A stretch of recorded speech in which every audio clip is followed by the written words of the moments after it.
Ethanol and turpentine have a distinct smell, a sharp chemical tang that usually signaled the quietest part of my day. For most people, Friday night meant crowded bars, bad decisions, and loud music. For me, it meant the silence of the basement conservation lab at the Chicago History Museum, the hum of the ventilation system, and the steady, rhythmic scrape of a scalpel against aged varnish. I didn't mind the solitude. In fact, I preferred it. The dead were much better company than the living. They didn't lie. They didn't leave. And they certainly didn't look at you with pity when they learned your father had been swallowed by a federal penitentiary and never came back. I adjusted the magnification lamp, narrowing my eyes at the canvas beneath my hands. It was a mid-19th century portrait of a merchant, nothing particularly famous, donated anonymously 3 days ago. The donor had checked the box for tax write-off and vanished. But something about the texture of the paint near the merchant's left hand bothered me. The craquelure, the network of fine cracks that develops as paint ages, looked wrong. It was too uniform, almost manufactured. "Let's see what you're hiding," I whispered to the painted merchant. Dip, swab, roll. I worked the cotton swab over the area, lifting the yellowed varnish. Usually, this process revealed brighter colors, the true intent of the artist. Tonight, it revealed something that made my stomach drop straight to the linoleum floor. It wasn't pigment. It was black ink. Modern ink, sitting on top of the primer but beneath the fake aging layers. I switched to the UV light, the purple glow illuminating the canvas. The merchant's hand disappeared, replaced by rows of alphanumeric sequences. It wasn't just a retouch. It was a ledger. I recognized the format immediately. My father had been a forensic accountant before he was framed, and he'd taught me patterns before he taught me how to ride a bike. These weren't just numbers. They were shipping routes, dates, and account holdings. And at the bottom, stamped in a hue that only showed up under the ultraviolet spectrum, was a crest I knew from the terrified whispers of my father's old clients. A wolf holding a scales. The Giardoni family seal. My breath hitched, creating a small fog on the magnifying glass. This wasn't a donation. This was a drop. Someone was using the museum's intake system to move information right under the nose of the authorities, or worse, rival factions. And I was the idiot who had just cleaned it off. I reached for my phone to take a picture, my hand shaking slightly. I wasn't brave. I was a 26-year-old woman with student debt and a cat named Vermeer. I didn't do crime. I fixed old things. But before I could unlock the screen, the sound of shattering glass echoed from the loading bay upstairs. It wasn't the clumsy breakage of a janitor dropping a bottle. It was the deliberate, violent smash of a security door being breached. I froze. The museum security guard, old Mr. Henderson, did his rounds on the second floor at this hour. The basement was empty. Or it was supposed to be. Heavy boots thudded against the concrete stairs, descending fast. No stealth. No hesitation. Whoever was coming down here wasn't worried about being heard. They were here to destroy something. Check the intake room. Burn it all. A voice growled. It was deep, rough, and carried an accent I recognized from the news, the O'Sullivan faction. Irish mob. They weren't here for the art. They were here for the ledger I was staring at. And if they found me standing over it, they wouldn't just ask me to step aside. Panic, cold and sharp, tried to seize my legs, but I forced my brain to work. I couldn't run out the main exit. They were blocking the stairs. The freight elevator was too loud. The only way out was the emergency fire exit in the back of the lab, which led to the alley. But to get there, I had to cross the open room. "I smell chemicals," the voice shouted. Closer now. "It's in the lab." I looked at the canvas. If I left it, the evidence would burn. If I took the frame, it was too heavy to run with. I made a choice that made my professional soul scream. I took my scalpel, the blade fresh and razor sharp, and slashed the canvas along the inner edge of the stretcher bar. The tearing sound seemed deafening in the quiet lab. I ripped the painted linen free, rolling it haphazardly into a tight tube, cracking the paint I would usually spend months preserving. The door to the lab kicked open just as I shoved the rolled canvas into the deep inner pocket of my utility jacket. 3 men spilled in. They wore ski masks and dark tactical gear, carrying distinct red jerry cans. Accelerant. They weren't just going to burn the painting. They were going to torch the whole room to cover their tracks. One of them saw me. He raised a handgun without a second thought. Witness. I didn't wait to beg. I didn't wait to explain. I slammed my hand onto the big red button on the wall next to me. The halon fire suppression system. In a modern museum lab, water damages art. So we use gas. Halon displaces oxygen instantly. It sucks the air out of the room to starve a fire. It also starves people. A deafening hiss erupted from the ceiling nozzles as the gas deployed. The man fired, but the shot went wild, shattering a beaker of acetone near my head as the sudden pressure change and the white fog disoriented him. "Gas! Mask up!" he screamed, choking. They fumbled for equipment they hadn't expected to need. I didn't have a mask, but I knew the room. I held my breath, my lungs already burning, and sprinted through the blinding white chemical fog toward the rear exit. My shoulder clipped a metal shelving unit, sending trays of pigments crashing down. But the noise was swallowed by the hissing gas. I hit the crash bar of the emergency door with my full weight. It flew open, and I spilled out into the alleyway, gasping for air. The Chicago night air was freezing, a wet slap against my flushed skin. Rain poured down in sheets, instantly soaking my hair and clothes, mixing with the chemical residue on my skin. I coughed violently, my throat raw from the trace amounts of gas I'd inhaled. I scrambled up from the wet asphalt, clutching the jacket pocket where the canvas sat against my ribs. I needed to get to the main street. I needed a cop. I needed to disappear. I turned to run toward the street lamp at the end of the alley, but a pair of blinding headlights flared to life, pinning me against the brick wall of the museum. I threw my hands up to shield my eyes, my heart hammering against my sternum like a trapped bird. It was a black sedan, massive and sleek, idling with a low, predatory rumble. A Maybach. The rear door opened. A man stepped out. He didn't run. He didn't seem to care about the rain that was ruining what looked like a $5,000 Italian suit. He opened a large black umbrella, the motion smooth and controlled, and walked toward me. He was tall, easily over 6 feet, with the kind of broad shoulders that made the suit fabric strain slightly. His hair was dark, cut short and severe, water already beating on the strands, but it was his face that stopped me from running. High cheekbones, a jawline that looked carved from granite, and eyes so dark they looked like voids under the harsh alley lights. He wasn't one of the men from inside. He wasn't wearing a mask. He didn't have a gas can. He stopped 3 feet from me. He looked at the open door behind me, where wisps of halon gas were still escaping into the rain, then looked back at me. He scanned my face, noting the fear, the scalpel I was still gripping in my right hand, and the protective way I held my left arm over my jacket pocket. "You have nimble hands, Ms. Mitchell," he said. His voice was a low baritone, calm, devoid of the chaos that was currently ruining my life. He knew my name. "Who are you?" I demanded, backing up until my spine hit the wet brick. I raised the scalpel. It was a laughable weapon against a man of his size, but it was all I had. "Someone who prefers his property unburnt," he replied. He nodded toward my pocket. "The painting, or what's left of it." "It's evidence," I snapped, the rain plastering my bangs to my forehead. "The O'Sullivans are inside. They have guns." "I know," he said, sounding bored. "My men are dealing with the O'Sullivans at the front entrance as we speak. But the O'Sullivans are blunt instruments. I was worried they would destroy the message before I could retrieve it. It seems you beat them to it." He took a step closer. The umbrella shielded me from the rain for a brief second, creating a strange, intimate, dry circle in the middle of the storm. "I'm Silvio Giardoni," he stated. The name landed like a physical blow. The Giardoni family. The people who supposedly orchestrated the fraud that sent my father to prison. The people who ran this city's underworld with a velvet glove and an iron fist. I should scream, I whispered. "You could," he agreed. "But the police are at least 6 minutes away.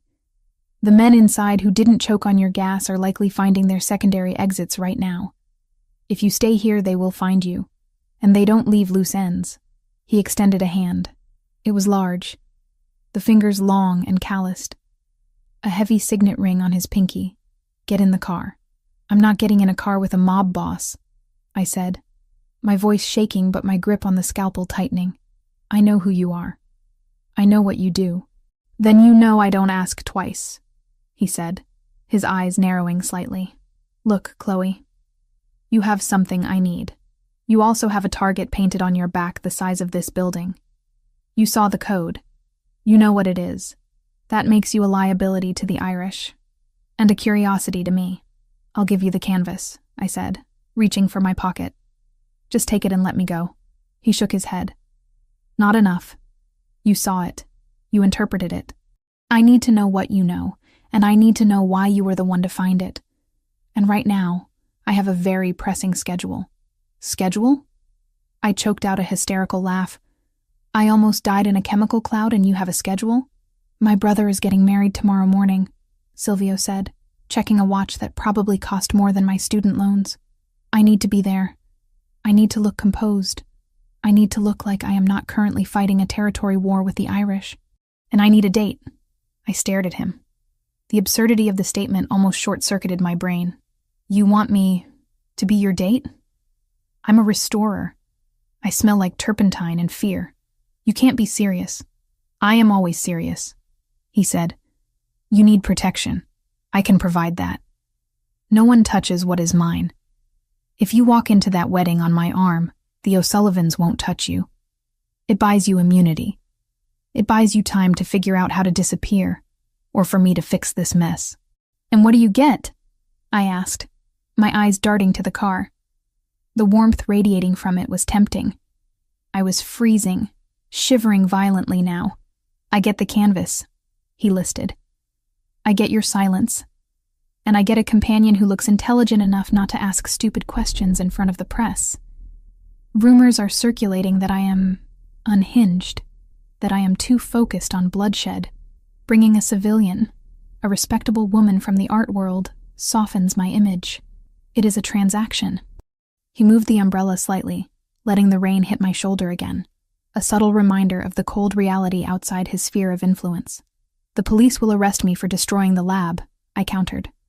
"The museum is owned by a holding company I control," he said.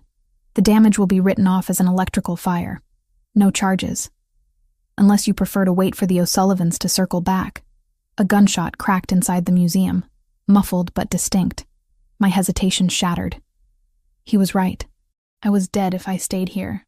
"I have conditions," I said, stepping away from the wall.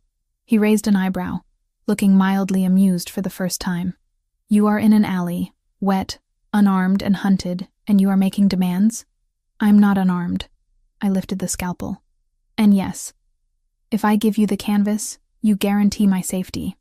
Not just tonight, until this blows over, and you don't hurt me. If you lay a hand on me, I go to the feds, code or no code." He looked at the scalpel, then up to my eyes. A flicker of something crossed his face. Respect, maybe? Or just calculation.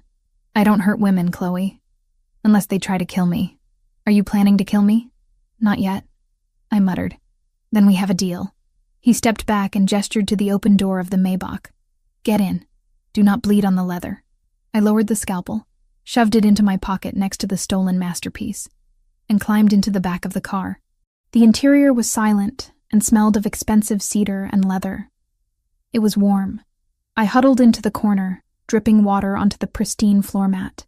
Silvio closed the umbrella, shook it off, and slid in beside me. The door thudded shut, sealing out the rain, the sirens that were finally wailing in the distance, and my old life. "Home," Silvio said to the driver, a wall of a man who didn't even glance in the rearview mirror. As the car pulled away, gliding over the potholes with barely a tremor, Silvio pressed a button on the armrest. A glass partition slid up, separating us from the driver. "The canvas," he said, holding out his hand.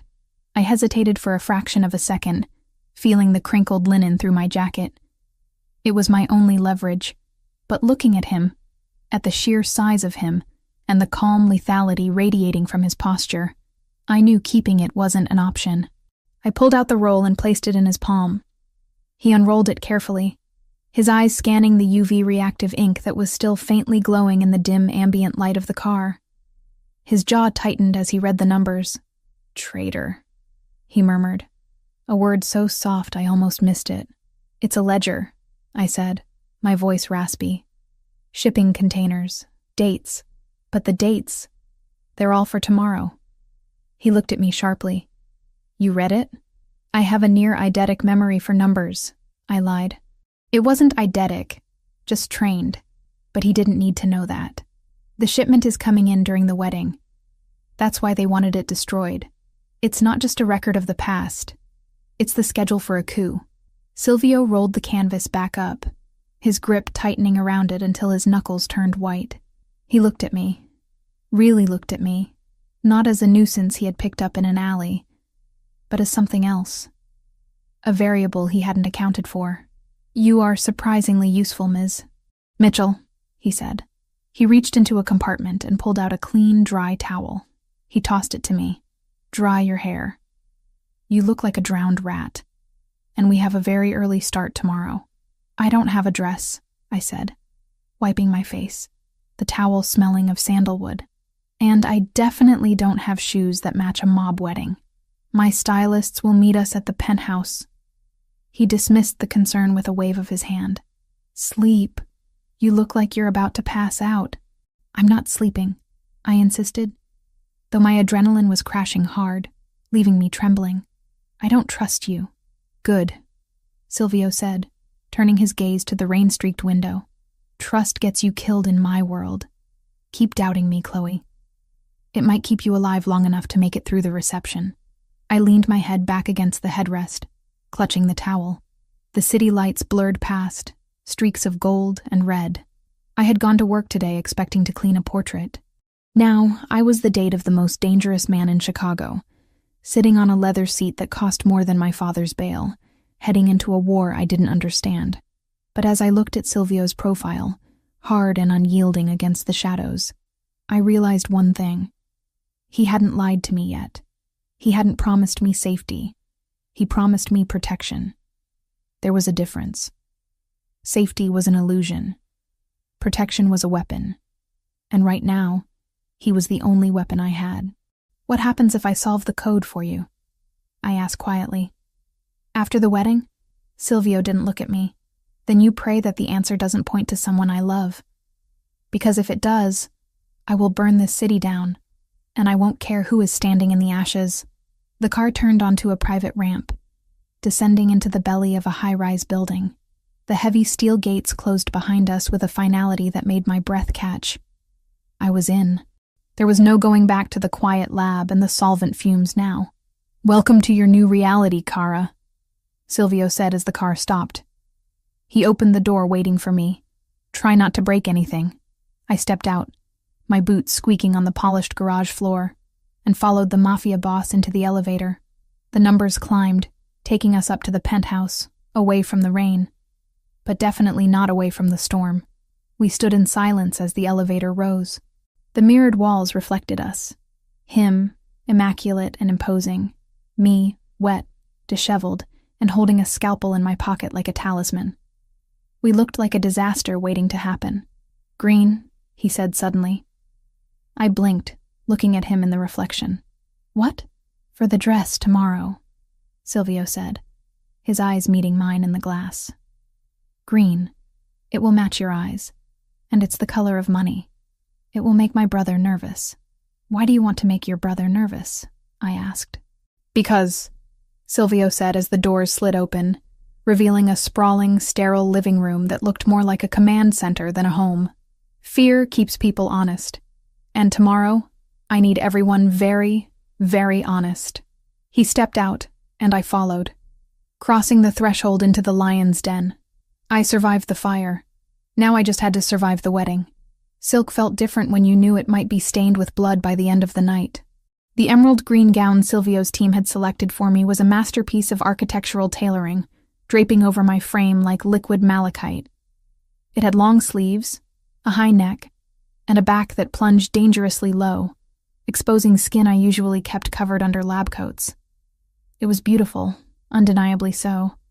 But as I stood in front of the floor-to-ceiling mirror in the guest suite, all I could feel was the cold weight of the tiny earpiece nestled in my left ear canal. Test. 1, 2. Silvio's voice crackled through the device, clear and startlingly intimate, as if he were standing right inside my skull. I adjusted the diamond earring that was meant to hide the technology. I hear you. Do I really need to wear this? It's a wedding, not a covert ops mission. In my life, there is no difference, came the reply. Come out. We are leaving. I took a breath, smoothing the fabric over my hips. The woman in the mirror looked nothing like the archivist who had been almost gassed to death 12 hours ago. She looked dangerous. She looked like she belonged in a world of high stakes and quiet violence. I grabbed the small, hard-shell clutch that contained nothing but a lipstick and a panic button and walked out to meet the devil. Silvio was waiting in the foyer. The sight of him made my steps falter for a fraction of a second. In the alley, he had been imposing. In a tuxedo, he was devastating. The black fabric was cut to perfection, emphasizing the breadth of his shoulders and the lean power of his build. He wasn't wearing a tie, but a black silk cravat that made him look like a nobleman from a century I would have studied in art history books. He turned as I approached, his dark eyes scanning me from head to toe. There was no lecherous up-and-down sweep, just a clinical assessment of his asset. Green, he noted, a ghost of approval in his tone. It works. The red hair against the emerald. It makes a statement. And what statement is that? I asked, walking past him to the elevator, refusing to let him see that my hands were trembling. That you are vibrant. Bold. A prize, he said, falling into step beside me. It distracts the eye. People will be looking at you, not at the security detail flanking us. I'm a human shield. Fantastic. You are a distraction, he corrected as the elevator doors slid shut, sealing us in the polished metal box. And you are my eyes. I need you to watch the room, Chloe. Not the people, but the things. The gifts, the displays. Wealth whispers, but desperation screams. I need to know who is screaming. The drive to Holy Name Cathedral was a blur of rain-slicked streets and tense silence. When the car stopped, the flashbulbs started. Even through the tinted windows, the strobe light effect of the paparazzi was blinding. Stay close to me, Silvio ordered. He didn't offer his arm. He took mine, tucking it securely against his side. His grip was firm, grounding. Head up. You belong here because I say you belong here. The doors opened, and the noise hit us. A wall of shouting reporters and curious onlookers. I let Silvio guide me through the gauntlet, my face a mask of bored indifference. Inside the cathedral, the chaos vanished, replaced by the heavy, suffocating scent of frankincense and expensive lilies. The pews were filled with the kind of people who ran Chicago. Politicians, judges, business tycoons, and men whose suits fit too well, and whose eyes moved too much. The air was thick with tension. This wasn't just a union of two people. It was a merger of empires. We walked down the side aisle. I felt eyes on me. Curious, assessing, jealous. But the real storm broke when we reached the front, where the groom was waiting. Marco Giardoni looked like a younger, softer version of Silvio. He had the same dark hair, but his jaw lacked the ruthless edge, and his eyes were full of a nervous energy that bordered on manic. He was laughing with a groomsman until he saw us. His smile died instantly. His gaze locked onto me, then widened in disbelief. He stepped forward, ignoring the priest, ignoring the sanctity of the altar. Silvio, Marco said, his voice carrying in the sudden hush of the cathedral. What is she doing here? Silvio didn't stop walking until we were face to face with his brother. She is my date, Marco. Focus on your bride. Your date? Marco's face flushed a deep, ugly red. He pointed a trembling finger at me. Do you think I don't know who she is? That is Chloe Mitchell, the daughter of Arthur Mitchell. The name rippled through the front rows like a shockwave. Whispers broke out, sharp and hissing. The accountant, the thief, the traitor. My spine stiffened. My father hadn't stolen a dime. He had been the fall guy for a massive internal embezzlement scheme he had tried to expose. But to these people, He was the rat who had nearly brought the Giardoni Empire down 20 years ago. "Get her out of here," Marco hissed, stepping closer, his hands clenched into fists. "This is an insult. On my wedding day, you bring the spawn of the man who stole millions from us?" I felt the urge to shrink, to apologize, to run. It was the reaction I had been trained for, to de-escalate, to disappear. But then I felt Silvio's hand move from my arm to the small of my back. It wasn't a push. It was a wall. He was standing between me and the room's hostility. "Careful, brother," Silvio said. His voice wasn't loud, but it had a timbre that cut through the murmurs like a blade. "You are speaking to my guest." "She is the daughter of a rat," Marco spat. "She is under my protection," Silvio stated, his tone dropping an octave, becoming absolute zero. "And she is with me, which means she is family. Unless you are telling me that you question my judgment in my own house?" The threat hung in the air, heavy and suffocating. Marco looked at Silvio, then at the gathered captains and associates watching the exchange with rapt attention. To challenge Silvio now would be a declaration of war. Marco swallowed hard, his Adam's apple bobbing. He glared at me with pure, unadulterated hatred, but he stepped back. "This isn't over," Marco muttered. "It never is," Silvio replied smoothly. He guided me to the front pew, right behind the family section. "Sit." I sank onto the velvet cushion, my heart hammering against my ribs so hard I thought the fabric of my dress would vibrate. "You didn't tell me your brother knew my face," I whispered furiously, staring straight ahead at the crucifix. "I needed to see how he would react," Silvio murmured back, leaning close enough that his breath brushed my ear. To an observer, it looked like a lover's confidence. Genuine anger. "He didn't know you were coming. That means he isn't the one who hired the O'Sullivans to kill you last night. If he wanted you dead, he wouldn't be shouting. He would be smiling." "So I'm bait," I concluded. "Again. You are a catalyst, Chloe. Enjoy the ceremony." The wedding was a blur of Latin chants and operatic solos. I couldn't focus on the vows. I was too busy scanning the perimeter, analyzing the faces of the men standing near the exits. The earpiece remained silent, which was the only comfort I had. The reception was held at the Peninsula Hotel, in a ballroom that dripped with crystal and gold leaf. It was a scene of aggressive opulence. Waiters moved like synchronized swimmers, pouring vintage champagne and serving hors d'oeuvres that cost more than my weekly grocery budget. Silvio kept me tethered to him. We moved through the crowd, and I played my part. I smiled. I nodded. I let him introduce me to men who undoubtedly had bodies buried in the foundations of the buildings they owned. But my eyes were constantly moving, dissecting the room as if it were a damaged fresco. "Tell me what you see," Silvio commanded softly, as we stood near a towering ice sculpture of a swan. "Structural instability," I murmured, taking a sip of sparkling water. "Not the building. The alliances. The man in the gray suit by the bar. He's sweating, and he keeps checking the time. He's terrified of someone. And that woman in the red dress. She's wearing a Van Cleef necklace that's a knockoff. The setting is too bulky. If the wife of a capo is wearing fake jewelry, cash flow is a problem." Silvio's lips quirked upward. "That is Vinny the Hammer. And yes, he has gambling debts. Good eye." "I look for flaws for a living," I reminded him. "Perfection is usually a lie." A commotion near the head table drew our attention. It was the presentation of gifts. Traditionally, the families exchanged significant tokens of wealth to seal the bond. Marco stood with his new bride, a waif-like brunette named Elena Verziani. Her father, Don Verziani, a heavy-set man with a florid face, was gesturing grandly to a veiled easel. "A gift for my new son," Verziani boomed, his voice slurred with too much wine. "From my private collection. A lost masterwork, returned to the light." He pulled the velvet sheet away. The crowd gasped politely.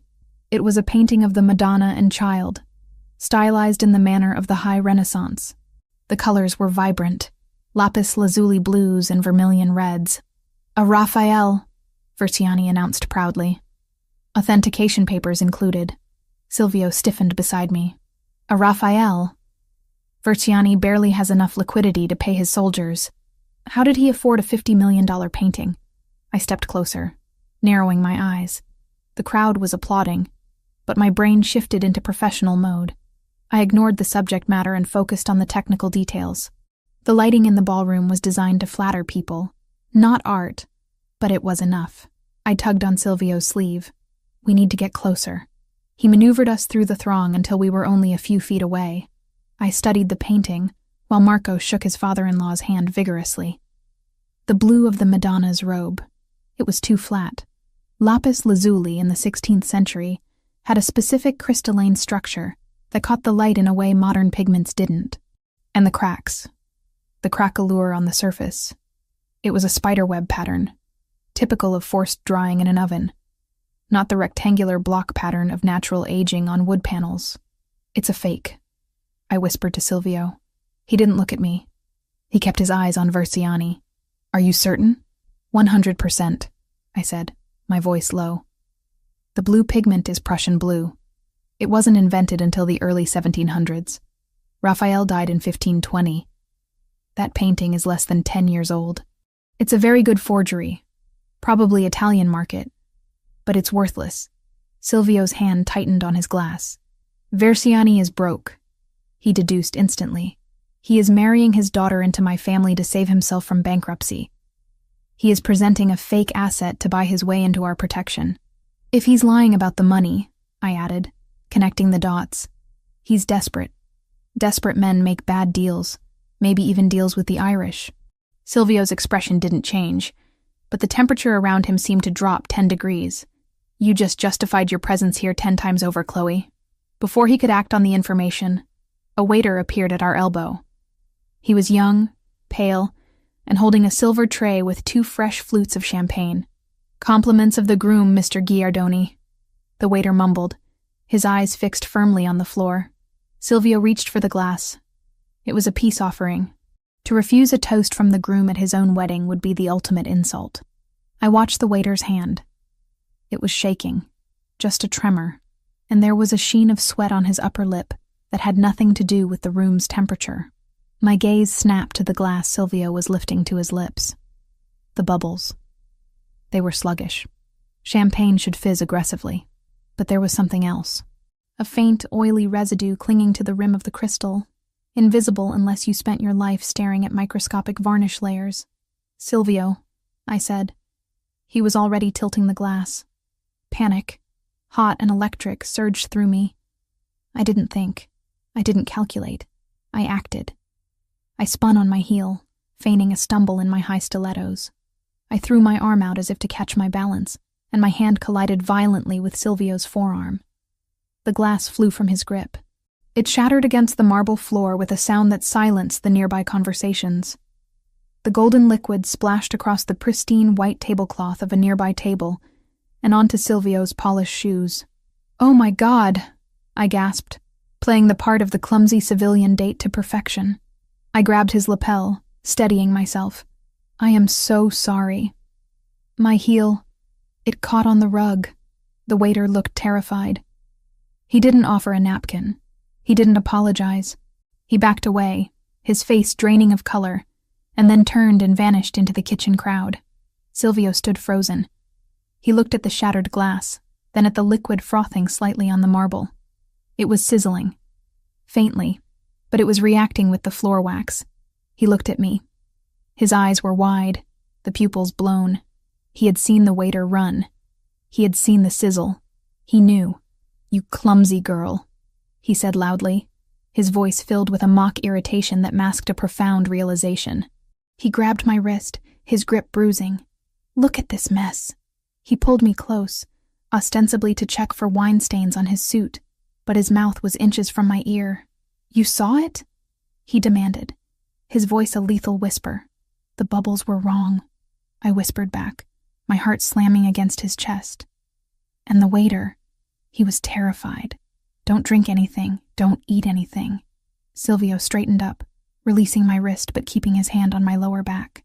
He looked around the room, a predator who had just realized the jungle was burning. "Marco didn't send that drink," Silvio said, his eyes scanning the crowd until they landed on Versiani, who was sweating profusely near the fake Raphael. "But someone let that waiter in." He turned to me, and for the first time, The mask of the Mafia boss slipped. I saw the man beneath. The man who had almost just died in front of 300 people. "Stay by my side," he ordered. And this time, it wasn't about appearances. "If you move 1 inch away from me, I will chain you to my wrist. Do you understand?" "I understand," I said, watching the spot where the champagne was eating into the floor polish. "We need to leave." "Not yet," Silvio said, buttoning his jacket. A cold, terrifying smile spread across his face. "First, I need to congratulate the father of the bride on his magnificent gift. And then, I need to find that waiter and ask him who paid for the poison." He steered me toward the head table. The music played on, a cheerful waltz that jarred horribly with the reality of the moment. I walked beside him, head high, green dress flowing, fully aware that I had just crossed the line from witness to accomplice. I had saved the monster's life, and now, the monster was going to hunt. "If this goes sideways," I whispered, "I don't have a weapon." Silvio reached into his jacket pocket and pressed something cold and heavy into my hand, concealing the transfer with his body. It was a small, compact folding knife. "Don't hesitate," he said. I clutched the steel, my thumb resting on the release mechanism. The archivist was gone. Survival was the only thing left. We approached Verciani, and as Silvio extended his hand to the sweating older man, I saw the truth in his eyes. Verciani knew. He knew about the fake painting, and he knew about the poison. The wedding wasn't a celebration. It was a trap, and we were standing in the center of the jaw, waiting for it to snap shut. If I played my role perfectly, a man who had spent 20 years rotting for someone else's crime might finally step into the sun. The ride back to the penthouse was executed with military precision. There were no flashing lights, no sirens, just a convoy of 3 black SUVs moving in a tight formation that discouraged anyone from getting too close. Inside the cabin, the silence was heavier than the humid Chicago air outside. Silvio didn't speak. He was on his phone, typing rapid-fire messages, his jaw set in a line so hard it looked painful. I sat on the opposite side of the leather bench, clutching the folding knife he had given me, the metal warm against my palm. We had just walked out of a wedding that was essentially a declaration of war. My green dress, which had felt like armor an hour ago, now felt like a target. When the elevator finally opened directly into his penthouse, the change in atmosphere was jarring.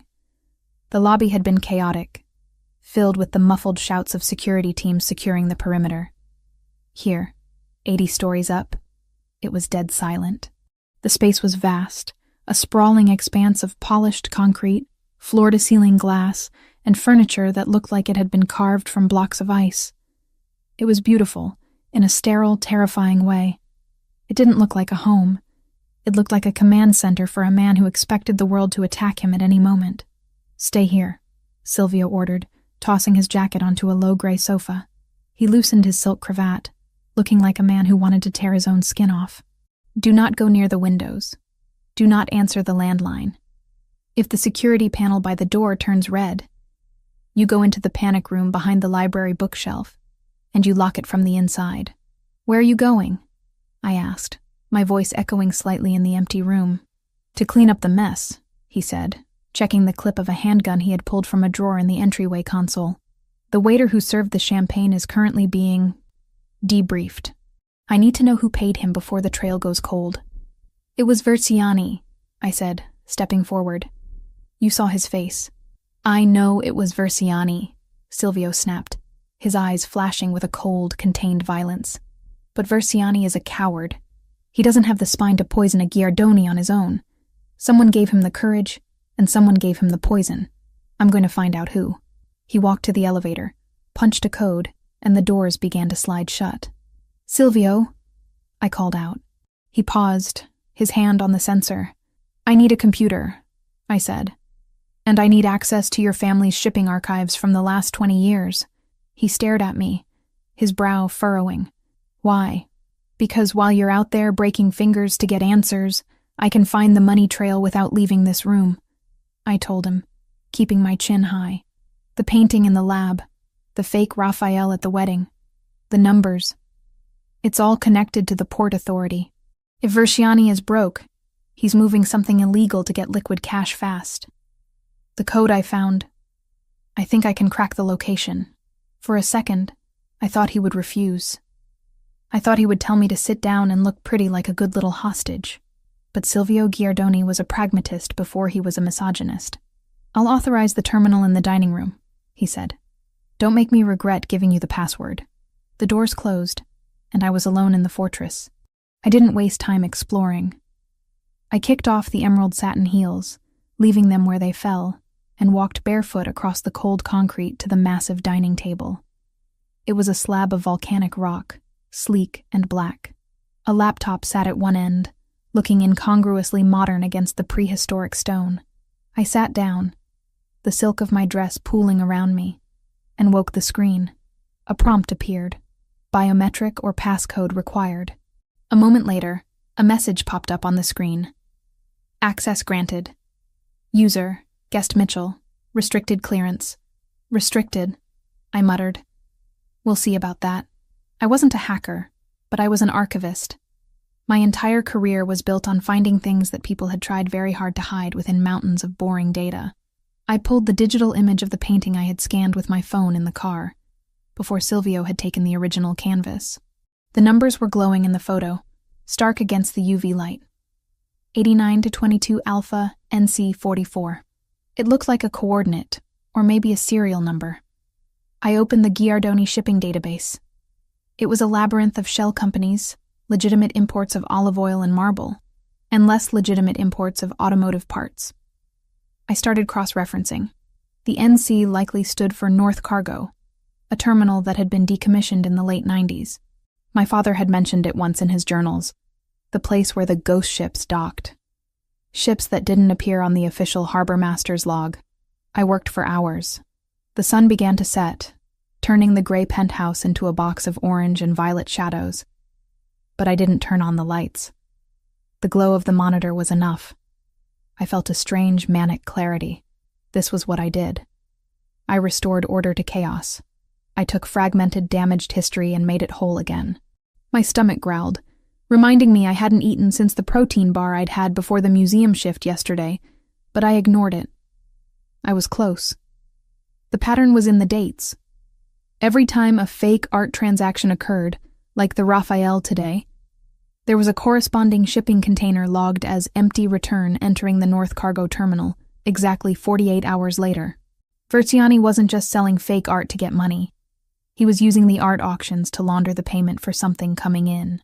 Weapons, I whispered to the empty room. Or people. A heavy thud from the entryway broke my concentration. I spun around in the chair, my hand instinctively going to the clutch on the table where the knife was hidden. The elevator doors were open. Silvio walked in. He looked terrible. The pristine tuxedo was gone. He was in a white dress shirt that was unbuttoned at the collar, the sleeves rolled up to his elbows. But the white cotton was ruined. A dark, wet stain was spreading across his left side, just above the hip, and there was a smear of blood on his cheekbone that wasn't his. He walked with a slight limp, favoring his left leg. "Silvio!" I stood up, the chair scraping loudly against the floor. "Sit down," he rasped, waving a hand dismissively. He walked straight to the wet bar, poured a glass of amber liquid that looked like whiskey, and downed it in one swallow. He grimaced, gripping the edge of the bar until his knuckles turned white. "You're bleeding," I said, ignoring his order and walking toward him. "It's a graze," he said, pouring another drink. The waiter had friends. They were waiting in the alley behind the hotel. "Did you—" I let the question hang. "They won't be serving poison to anyone else," he said flatly. He turned to look at me, his eyes heavy with exhaustion, but burning with that same intense intelligence. "Did you find anything? Or did you just browse my family history?" "I found everything," I said, stopping a few feet from him. The smell of copper, gunpowder, and expensive scotch was overwhelming. "But you need to sit down before you bleed out on your rug. I have a doctor on retainer," he muttered, but he swayed slightly. "A doctor who will ask questions," I countered. "And right now, you don't know who to trust. If Verziani got to the waiter, he might have gotten to your medical staff too."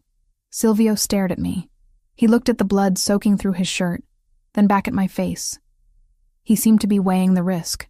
Finally, he let out a short, cynical laugh. "You're a restorer," he said. "You fix paintings. Do you think I am a piece of canvas? Flesh is easier than canvas," I said, my voice steady despite my racing heart. "Canvas doesn't heal itself." "You do.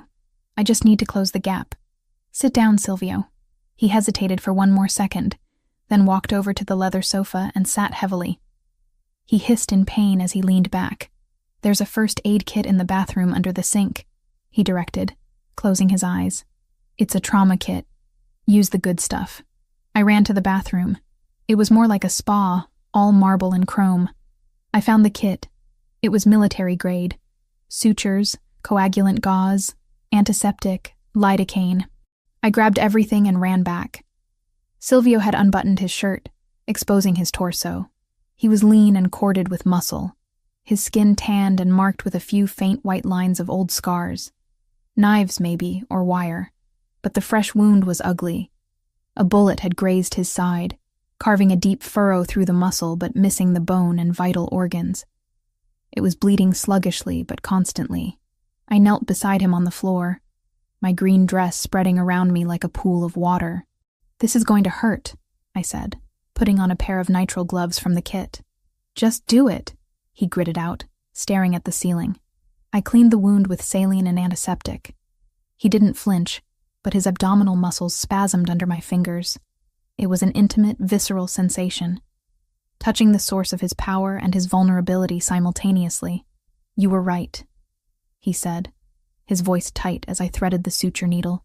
"About the waiter. He confirmed it before he died. Verciani promised him 50 grand to spike my drink, but Verciani didn't pay him. The money came from an offshore account linked to the O'Sullivans. Hold still," I murmured. I pierced the skin.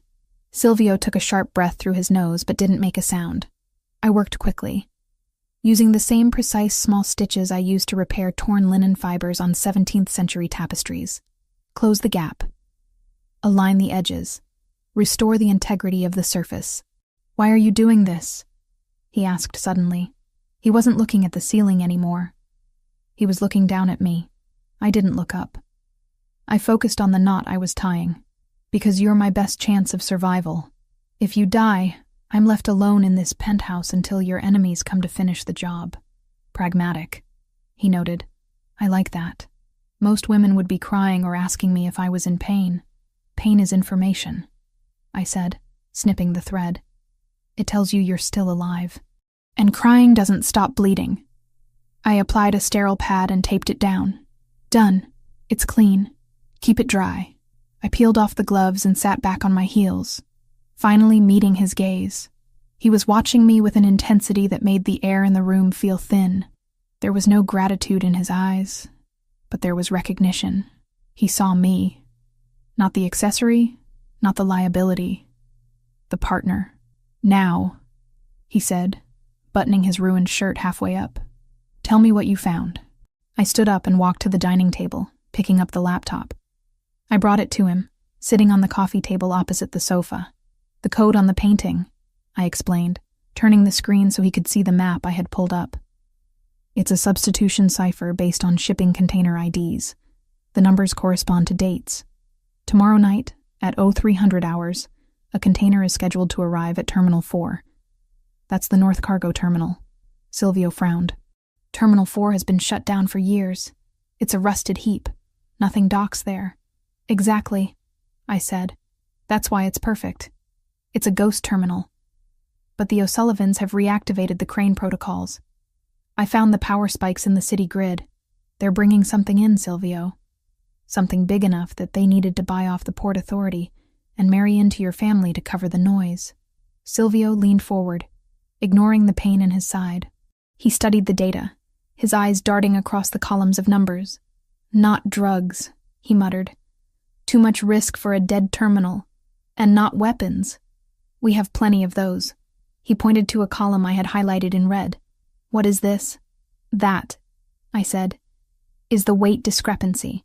The manifest says marble statuary, but the crane load sensors from the last shipment, the one that corresponds to the fake Raphael, registered a weight that fluctuates. Marble doesn't fluctuate. Marble doesn't move. Silvio looked at me, his face hardening into stone. People. Human trafficking? I felt a wave of nausea. No. Silvio shook his head slowly. Soldiers. They aren't bringing in victims, Chloe. They are bringing in an army. The O'Sullivans are importing mercenaries from overseas. Men with no records, no fingerprints, and no hesitation. They are building a hit squad to wipe out my family in one night. The silence that followed was deafening. If he was right, the wedding wasn't just a trap. It was a distraction while the real invasion force arrived at the docks. We have to call the police, I said. Though I knew as soon as the words left my mouth how stupid they sounded. Silvio gave me a look that was almost pitying. The police? Who do you think cleared the zoning permits for a closed terminal to be active again? The chief of police was at the wedding. He was eating cake while I was almost poisoned. He stood up, groaning slightly as his side protested. He walked to the window, looking out at the city of light spread below us. A kingdom he was about to lose. We are alone, he said. My brother is compromised by his wife's family. My captains are scattered. If I call for a mobilization now, the rat, whoever gave Versiani the order, will know I survived and they will accelerate the timeline. So what do we do? I asked, standing up. I was still wearing the green dress, still barefoot, but I felt different. I wasn't just an observer anymore. I was the one holding the map. Silvio turned back to face me. The shadows cast sharp angles across his face. We go to the source, he said. We go to Terminal 4. We intercept the shipment before it unloads. We? I stepped back. No, absolutely not. I did my part. I decoded the message. I stitched you up. I am not going to a haunted dock to fight an army of mercenaries. You have to, Silvio said, his voice calm and unyielding. Because the encryption key for the container locks changes every hour. It's based on the painting's algorithm. You are the only one who can calculate it in real time. If we try to blow the doors, the fail-safes will sink the container. We need to open it quietly to get the proof I need to expose the O'Sullivans to the commission. I am an archivist, I shouted, the stress finally cracking my composure. I restore art. I don't break into shipping containers. Silvio crossed the distance between us in 2 strides. He didn't touch me, but he stood close enough that I could feel the heat radiating from his body. You are not just an archivist anymore, Chloe, he said low and rough. You are the woman who saved my life twice in 12 hours. You are the only person in this city I know isn't trying to sell me out. I need you, not as a hostage, as a partner. He held out his hand. The same hand that had held a gun. The same hand that had offered me safety in the rain. Help me stop this, he said. Help me save my family. And I swear on my mother's grave, I will give you anything you want. Freedom, money, a new identity. Anything. I looked at his hand. Then I looked at the knife still clutching in my left hand. I thought about my father, rotting in a cell because he didn't have the power to fight back. I thought about the men in the museum with the gas cans. If I walked away, Silvio might die. And if he died, the O'Sullivans would come for me anyway. There was no out. There was only through. I took a deep breath, the scent of his cologne and antiseptic filling my lungs. I don't want a new identity, I said, placing my hand in his. His grip was warm and solid. I want my father's name cleared, and I want to burn the people who framed him. Silvio's fingers closed around mine, a pact sealed in blood and desperation. Then get your shoes, Piccola, he said, a dangerous light igniting in his eyes. We have a shipment to intercept. I turned back to the table, grabbed the laptop, and shoved my feet back into the killing heels. I wasn't ready. I was terrified. But as I walked toward the elevator next to the most dangerous man in Chicago, I realized something terrifying. I wasn't trembling anymore. The silence of the industrial district was deceptive. It wasn't the peaceful quiet of a library or a museum after hours. It was the held breath of a predator waiting to strike. The port of Chicago stretched out before us, like a graveyard of steel and rust, a labyrinth of stacked shipping containers that blotted out the city skyline. The air here tasted different, heavy with diesel fumes, rotting algae, and the metallic tang of salt water. Silvio killed the engine of the SUV a mile away from the entrance to Terminal 4. The headlights died, plunging us into darkness. "This is as close as we get," he said, his voice low. He reached into the back seat and pulled out a tactical vest. He winced as he shrugged it on over his dress shirt, the Kevlar pulling tight against the fresh stitches in his side. I watched him check his weapon, a matte black pistol that looked terrifyingly efficient in his hands. He didn't look like a businessman anymore. He looked like a soldier going to war. "You stay in the car," he ordered, checking the sightline through the windshield. "Lock the doors. If I'm not back in 20 minutes, you drive away. You don't look back. You go straight to the federal building and you ask for Agent Miller. He's the only one on the payroll who isn't ours or theirs." I looked at him, then down at my satin heels. "We've been over this, Silvio. You can't open the container without me. The algorithm changes based on the title charts and the date of the original painting's creation. It's a rolling cipher. Unless you have a degree in Renaissance numerology and the current shipping manifests memorized, you're just going to set off the silent alarm. I can blow the lock," he countered, though his face was pale. The blood loss from earlier was affecting him more than he admitted. "And trigger the scuttling charges?" I reminded him, repeating the intel we had found on the laptop. "The O'Sullivans rigged the container to sink if forced. You lose the evidence, you lose the war. You need me."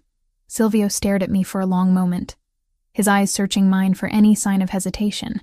He must have seen something that satisfied him. Or maybe he just didn't have the energy to argue. "Stay behind me," he said finally. "If I say run, you run. If I say drop, you drop. Do not try to be a hero." "I'm not a hero," I whispered, opening the door and stepping out into the cold night air. "I'm just tired of being a victim." We moved toward the fence line. I had kicked off the high heels in the car, opting to go barefoot.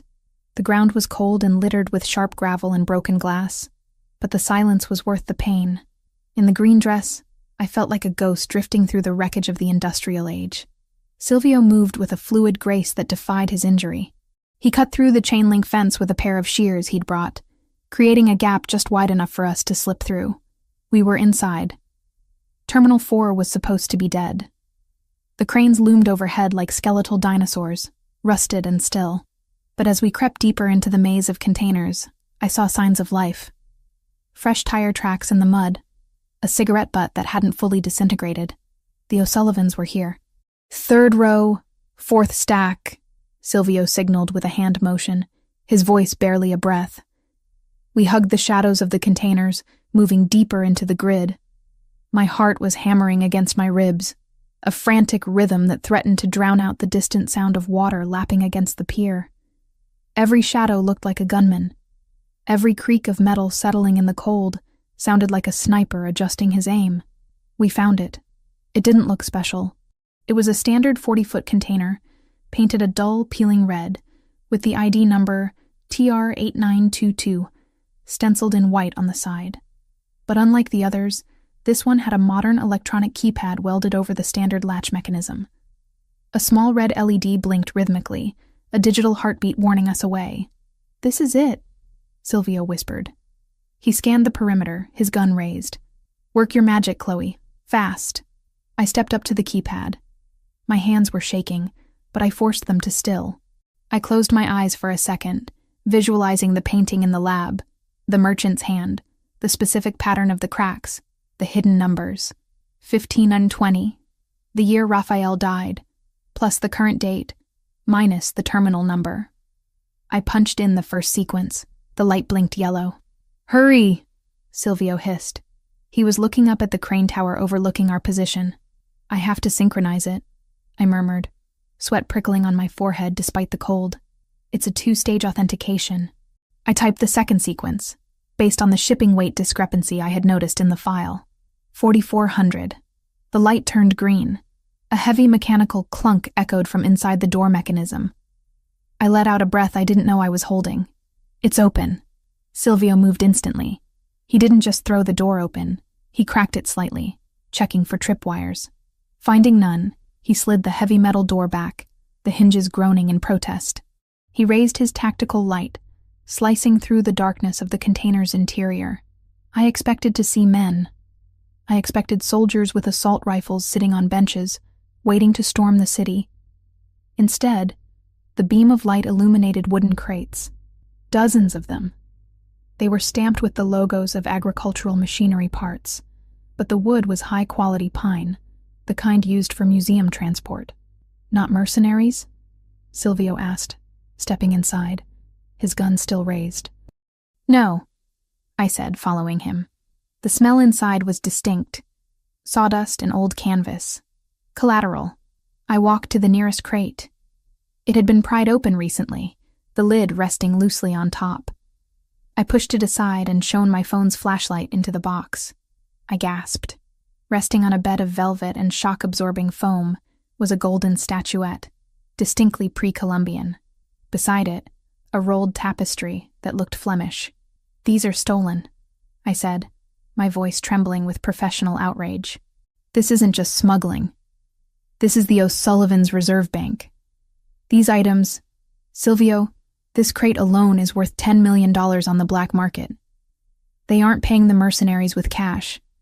They're paying them with liquid assets that can't be frozen by the feds. It's their war chest," Silvio realized, holstering his weapon to rip open another crate. "If we take this, they can't pay the army they hired. The invasion stops before it starts." "Wait," I said, spotting a smaller flat metal box tucked between two larger crates. It looked like a lockbox, the kind used on ships for captain's logs. I pulled it out. It wasn't locked. I flipped the latch and opened it. Inside wasn't gold or jewels. It was a stack of leather-bound notebooks, old ones. I picked up the top one. The handwriting was meticulous, slanted, and painfully familiar. "This is my father's handwriting," I choked out. Silvio froze. He turned to me, the shadows of the container casting long lines across his face. "What?" I opened the book, my fingers tracing the ink. "It's a shadow log." He kept a duplicate record of every transaction he was forced to sign off on. "He didn't steal the money, Silvio. He was tracking where it went." I flipped the pages frantically. "Look. Here. Transfer authorized by Capo Versiani under duress. And here.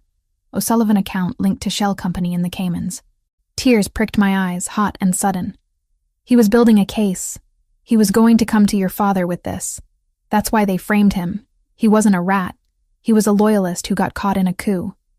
Silvio stepped closer, looking down at the book. The realization hit him visible. A physical weight settling on his shoulders. For 20 years his family had hated a man who had actually tried to save them. "We were wrong," Silvio said, his voice rough. "My father, he killed the wrong man's reputation. You have to fix this," I said, looking up at him, gripping the book to my chest. "You have to clear his name."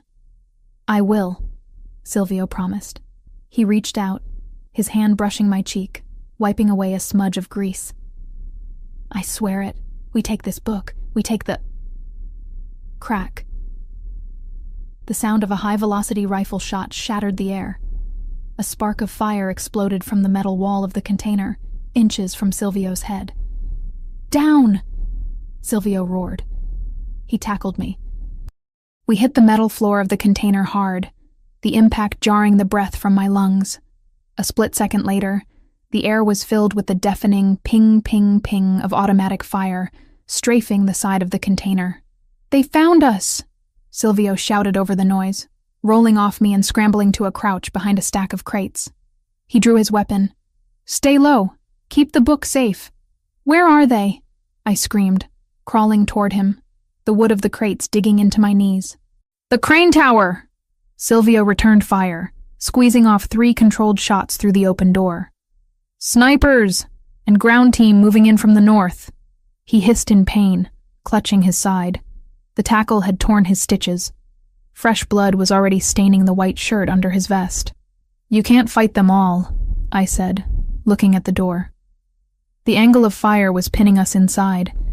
If we tried to run, we'd be cut down. If we stayed, they'd toss a grenade in and turn this metal box into an oven. "I can hold them off," Silvio gritted out, reloading. "I need you to make a run for the gap in the fence. Go." "I am not leaving you," I yelled back. "Chloe, go!" "No!" I looked around frantically. We were trapped. The only exit was the door we came in, and it was a kill zone. My eyes landed on a heavy industrial control panel mounted on the back wall of the container. It had a thick cable running out the back, connecting to the external power supply of the terminal. "The crane," I said, a desperate idea forming. "The container is plugged into the terminal's main grid because of the climate control for the art. If I can reverse the polarity on the external winch." "Speak English." Silvio fired 2 more shots, ducking as a bullet ricocheted off the crate next to his head, sending splinters flying. "The crane overhead." I pointed up. "It's holding a stack of empty containers right above the open space in front of us. If I short the magnetic lock from here, the load drops. You want to drop 5 tons of steel?" "It will create a wall," I shouted. "It blocks their line of sight from the tower and gives us cover to run." "Do it!" Silvio commanded, turning back to the door to lay down suppressive fire. I scrambled to the panel. It was locked with a simple key, but I didn't have a key. I jammed the heel of my palm against the plastic cover, smashing it. I saw the wires, red, blue, ground. I used the folding knife Silvio had given me to strip the casing. Sparks flew, stinging my hands. I needed to bridge the connection to the emergency release. Outside, the shouting was getting closer. "Flank them! Grenade out! Chloe!" Silvio roared. "Almost!" I jammed the knife blade across the 2 main terminals. A massive arc of blue electricity exploded from the panel, throwing me backward. Above us, a metallic screech tore through the night, followed by a thunderous crash that shook the ground like an earthquake. Boom! The stack of containers dropped. The gunfire stopped instantly, replaced by shouts of confusion and the cloud of dust that billowed into our container, choking us. "Move! Now!" Silvio was at my side, hauling me up. We sprinted out the door. The dropped containers had landed exactly where I hoped, creating a chaotic wall of steel between us and the sniper tower. The dust cloud gave us visual cover. We ran. My bare feet bled on the gravel, but I didn't feel it. Silvio was limping heavily now, his arm draped over my shoulder for support, my arm around his waist. We were a 3-legged creature of survival, moving blindly through the industrial maze. We reached the fence line. The SUV was still there, a dark shadow in the night. We practically fell against the side of the car. Silvio fumbled for the keys, dropping them in the dirt. He fell to his knees to get them, his breathing ragged and wet. I grabbed the keys and unlocked the doors. "Get in. I'm driving. I can—" He started to protest, but his face was gray. "Get in the car, Silvio." I shoved him into the passenger seat. I scrambled into the driver's side, cranked the engine, and slammed the accelerator. The tires spun on the gravel before catching traction, and we rocketed away from the terminal just as the first searchlights from the O'Sullivans swept the area where we had been seconds ago. I didn't slow down until we were on the highway, merging into the late-night traffic of Chicago. My hands were shaking so hard on the steering wheel I could barely keep the car in the lane. "We made it," I whispered, the adrenaline crash hitting me like a physical blow. "We actually made it." I glanced over at Silvio. He was slumped against the door, his hand pressed over his wound. But he was watching me. His eyes were burning. "Pull over," he rasped. "What? No. You need a hospital, or a vet, or whatever you use. Pull over, Chloe. Now." There was an urgency in his voice that wasn't about pain. I steered the car onto the shoulder of the highway, under the orange glow of a street lamp. Before I could even put the car in park, Silvio reached across the console. His hand, sticky with blood, grabbed the back of my neck. He pulled me toward him. It wasn't a gentle kiss. It wasn't tentative. It was a collision. His mouth crushed against mine, tasting of copper and fury. It was the desperate, primal reaction of a man who had stared death in the face and decided he wanted to live. I froze for a heartbeat, shocked by the sudden violence of it. But then the adrenaline spiked again. I kissed him back. I grabbed the lapels of his ruined shirt and pulled him closer, matching his intensity. It was a release of all the terror, the anger, the confusion of the last 24 hours. We broke apart, gasping for air, our foreheads resting against each other. "You," Silvio growled, his voice rough against my lips. "You dropped a building on them." It was a stack of containers, I panted, my eyes closed. You are insane, he murmured, his thumb stroking my jawline. And you are magnificent. I opened my eyes. He was looking at me with a raw vulnerability I suspected no one had ever seen. The mask was gone. The Mafia boss was gone. There was just a man, bleeding and amazed, looking at the woman who had saved him. The book, I said, glancing at the leather journal sitting on the dashboard where I had thrown it. We have the proof. We have everything, Silvio corrected. He leaned back, wincing, his energy fading fast. Drive, Chloe. Take us to the safe house in the woods. I can't go back to the penthouse. They'll be watching it. The woods? I put the car back in gear. I don't know where that is. I'll guide you, he whispered, his eyes closing. Just don't let me fall asleep. Stay with me, Giardoni, I said, merging back onto the empty road. You owe me a new dress, and you owe my father a pension. I'll buy you the world, he mumbled, his speech slurring slightly. Just keep driving. I drove into the darkness, the city fading behind us. I was barefoot, covered in grease and dust, wearing a ruined designer gown, driving a bullet-riddled Maybach with a dying mob boss beside me. I had never felt more terrified, and I had never felt more alive. The archivist was dead. Something else had been born in that container, and as I looked at Silvio's sleeping face, I realized that whatever this was, it was far from over. This was just the beginning of the war. But this time, I wasn't fighting alone. The adrenaline that had fueled my escape from the shipping terminal was evaporating, replaced by a cold, trembling exhaustion that settled deep in my bones. The Maybach, now battered and streaked with mud, hummed steadily as we tore down the dark highway, putting miles between us and the burning wreckage of the O'Sullivan's operation. Beside me, Silvio was fading. His breathing had turned shallow, a wet, rasping sound that terrified me more than the gunfire had. Keep your eyes open, Giardoni, I commanded, my voice shaking. Do not die on me in a stolen car. That is not how this story ends. I'm not dying, he mumbled, his head lolling against the window. Just resting my eyes. Turn right, at the mile marker. I squinted through the rain-lashed windshield. We were miles outside the city limits now, deep in the forest preserve north of Chicago. The trees pressed in close to the road, a tunnel of black branches that seemed to swallow the headlights. I found the marker, a rusted sign for a logging trail, and swerved the heavy sedan onto the gravel path. The car bounced violently over the uneven ground. Under normal circumstances, I would have been terrified of getting stuck. Tonight, I drove with a reckless determination born of sheer panic. How far? I asked. End of the road, Silvio whispered. Gate. Code is 1984. Orwell? Really? I let out a hysterical breath of a laugh. My birth year. He corrected dryly. We reached a heavy iron gate blocking the path. I punched the code into the keypad. The gears groaned, but the gate swung open. I drove through, the headlights illuminating a structure that looked less like a safe house and more like a fortress disguised as a cabin. It was built of dark timber and stone, blending perfectly into the shadows of the forest. I parked the car near the entrance, killing the engine. The silence that rushed back in was deafening. No sirens, no gunfire. Just the wind in the trees and the ticking of the cooling engine.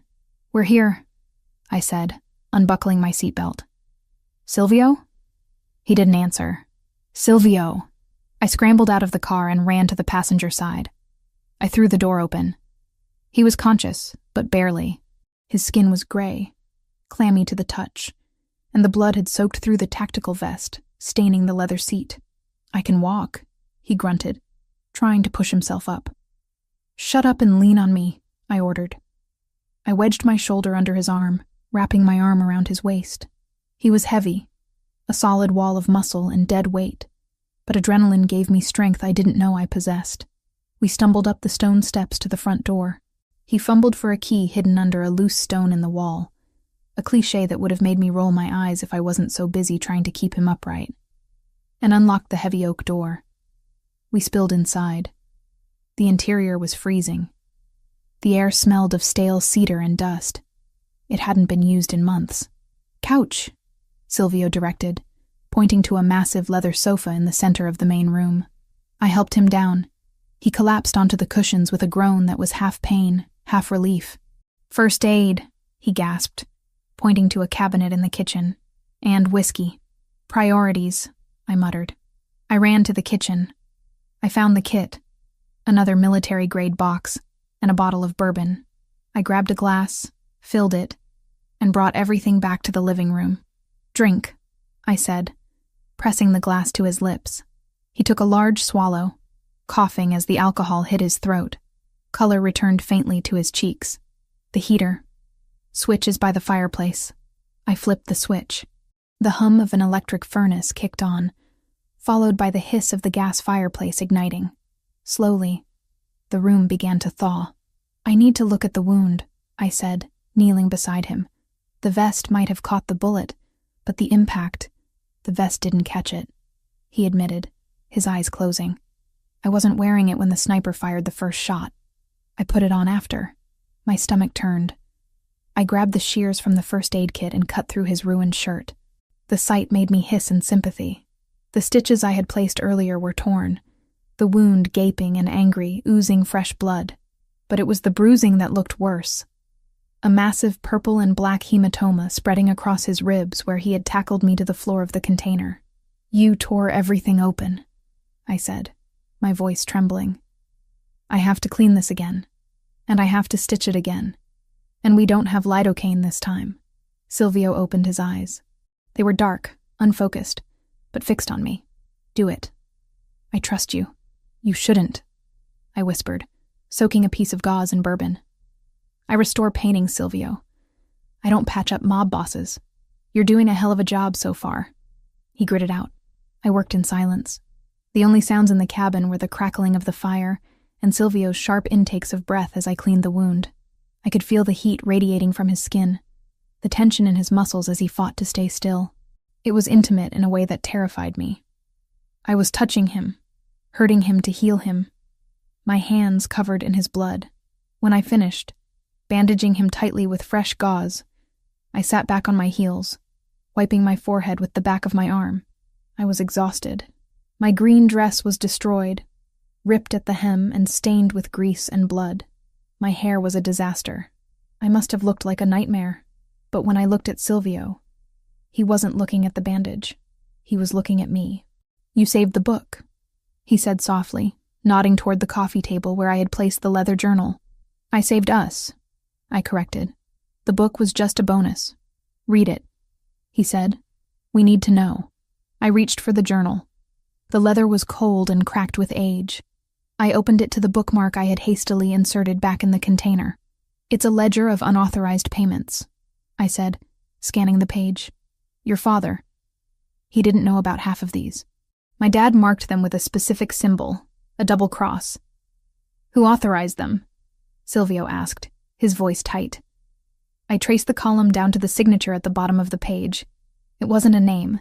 It was an initial. E. "E," I read aloud. "Who is E?" Silvio went still. Deadly still. Read the date. October 4th, 2004, I said. And again in November. And December. Large transfers to a holding company in Dublin, the O'Sullivan territory. Silvio closed his eyes. A look of pure, unadulterated pain crossed his face, shattering the stoic mask he wore so well.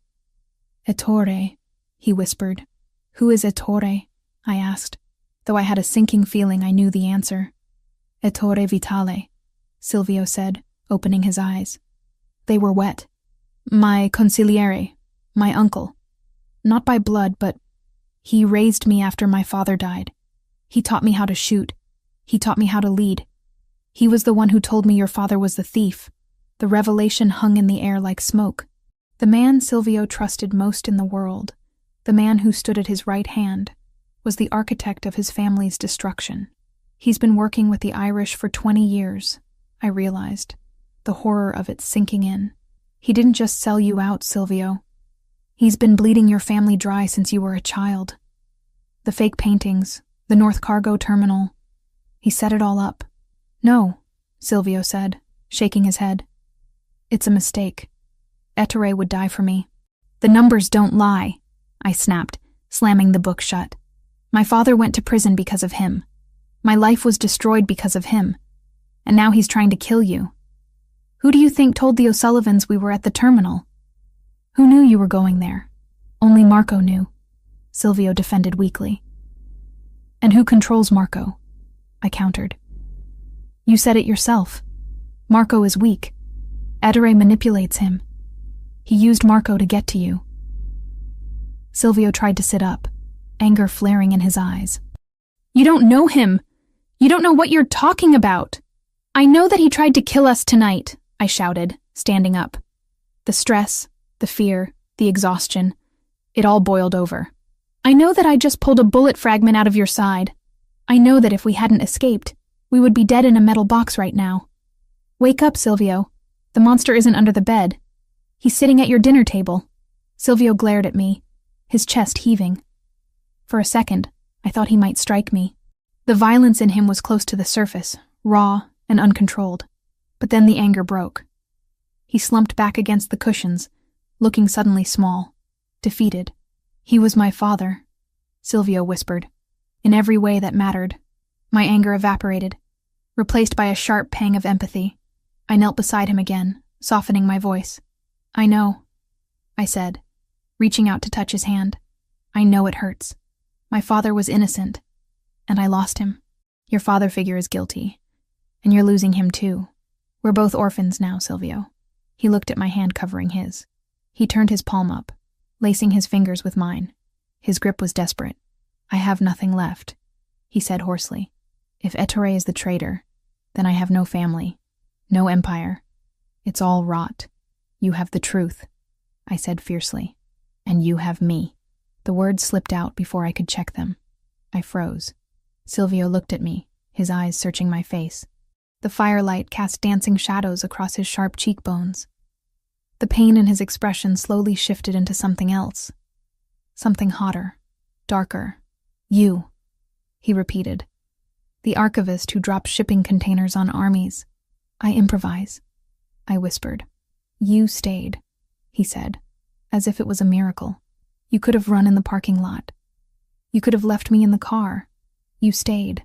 I don't leave things unfinished, I said, my breath catching as he pulled on my hand, drawing me closer. Come here, he murmured. Silvio, your wound. I don't care about the wound, he growled. He pulled me down until I was straddling his hips, mindful of his injury but needing to be close. The contact was electric. After hours of cold rain and cold steel, the heat of his body was overwhelming. His hands came up to cup my face. His thumbs traced my cheekbones, wiping away a smear of dirt. You are a mess, he whispered, a small, crooked smile touching his lips. You're not exactly cover model material right now either, I shot back. Make me forget, he said, his voice dropping to a plea. Make me forget that the man I loved like a father wants me dead. Make me forget the war, just for tonight. I didn't hesitate. I didn't think about the consequences or the future. We were two survivors in a cabin in the middle of nowhere, with an army hunting us. Tomorrow didn't exist. I leaned down and kissed him. This time it wasn't violent. It was slow, deep, and aching with need. It was acclaiming.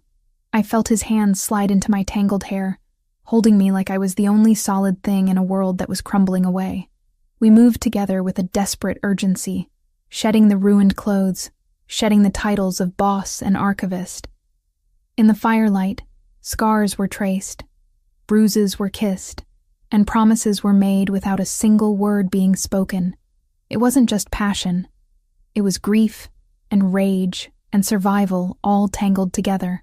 I fell asleep hours later, curled against his uninjured side, his arm draped protectively over me, the heavy beat of his heart against my ear, the only lullaby I needed. I woke to the sound of a rotor blade slicing the air. Light was streaming through the cracks in the heavy curtains. Dust motes danced in the beams. For a second, I felt safe, warm. Silvio was still asleep beside me, his face relaxed in slumber, looking younger than I had ever seen him. Then the sound registered. Thwop, thwop, thwop. A helicopter. I sat up, my heart leaping into my throat. I shook Silvio's shoulder. "Silvio, wake up." He was awake instantly, his hand going for the gun on the floor before his eyes were even fully open. "What is it?" he snapped, wincing as he sat up. "Listen," I said. The sound was loud, directly overhead. The wind from the rotors was shaking the window panes. "Reinforcements," Silvio said, a look of relief washing over his face. "I activated the emergency beacon on the SUV before we came inside. It must be my extraction team." He stood up, grabbing his pants and pulling them on with a grimace. "We're safe, Chloe. We're going home." I scrambled out of bed, wrapping the heavy wool blanket around myself. I walked to the window and peered through the crack in the curtain. A sleek black helicopter was descending into the clearing in front of the cabin. It kicked up a storm of snow and dead leaves. "It's a civilian chopper," I said, narrowing my eyes. "No markings." "It's the corporate transport," Silvio explained, pulling on his ruined shirt. "It's Ettore. He monitors the emergency frequencies. He must have realized I was in trouble and come himself." My blood ran cold. "Ettore." "Silvio, stop," I said, turning to him. He was checking his gun, preparing to go out. "What? We have to go. He'll take us to the main compound. We can regroup." "You can't go out there," I said, my voice rising. "You didn't read the rest of the journal." "We talked about this," he said impatiently. "We'll deal with the accusations later. Right now, we need extraction." "Look at the pilots," I shouted, pointing at the window. Silvio froze. He walked to the window and looked out. The helicopter had touched down. The side door opened. 2 men jumped out. They were wearing tactical gear. "They're wearing Giardoni colors," Silvio said. "See? Black and gray. Look at their boots," I said, my archivist eyes picking up the detail that didn't belong. "Standard issue Giardoni Security wears Italian leather combat boots. Those men are wearing jungle boots with canvas sides. And look at the insignia on the pilot's helmet. It's not a wolf. It's a clover." Silvio squinted. He saw it. A tiny green clover painted on the side of the pilot's helmet. The Irish. "It's a trap," Silvio whispered, the color draining from his face. "He didn't come to save me. He came to finish the job," I said. We watched as a third figure stepped out of the helicopter. An older man, elegant in a cashmere coat, using a cane. He looked like a grandfather. He looked kind. It was the man I had seen in photos in the family albums. Ettore Vitale. He didn't look worried. He looked around the clearing, then gestured to the men. They raised their rifles and began to approach the cabin. They weren't moving like a rescue team. They were moving like a firing squad. "He thinks we're helpless," Silvio said, his voice dropping to a tone so cold it froze the air in the room. The grief was gone. The heartbreak was gone. All that was left was the ice. "He thinks you're dead or dying," I added. "He doesn't know we have the journal. He's not leaving this forest," Silvio said. He turned to me. "Can you shoot?" "I'm an archivist," I reminded him, clutching the blanket. "Today," Silvio said, racking the slide of his pistol. "You are a soldier. Put your clothes on, Chloe. We have a family reunion to attend." He handed me the spare magazine for his gun. "Do not aim for the chest," he instructed, his eyes dead. "They are wearing body armor. Aim for the pelvis or the head." I looked at the magazine, cold and heavy in my hand. Then I looked at the man who was preparing to kill the only father he had left. "Aim for the head," I repeated.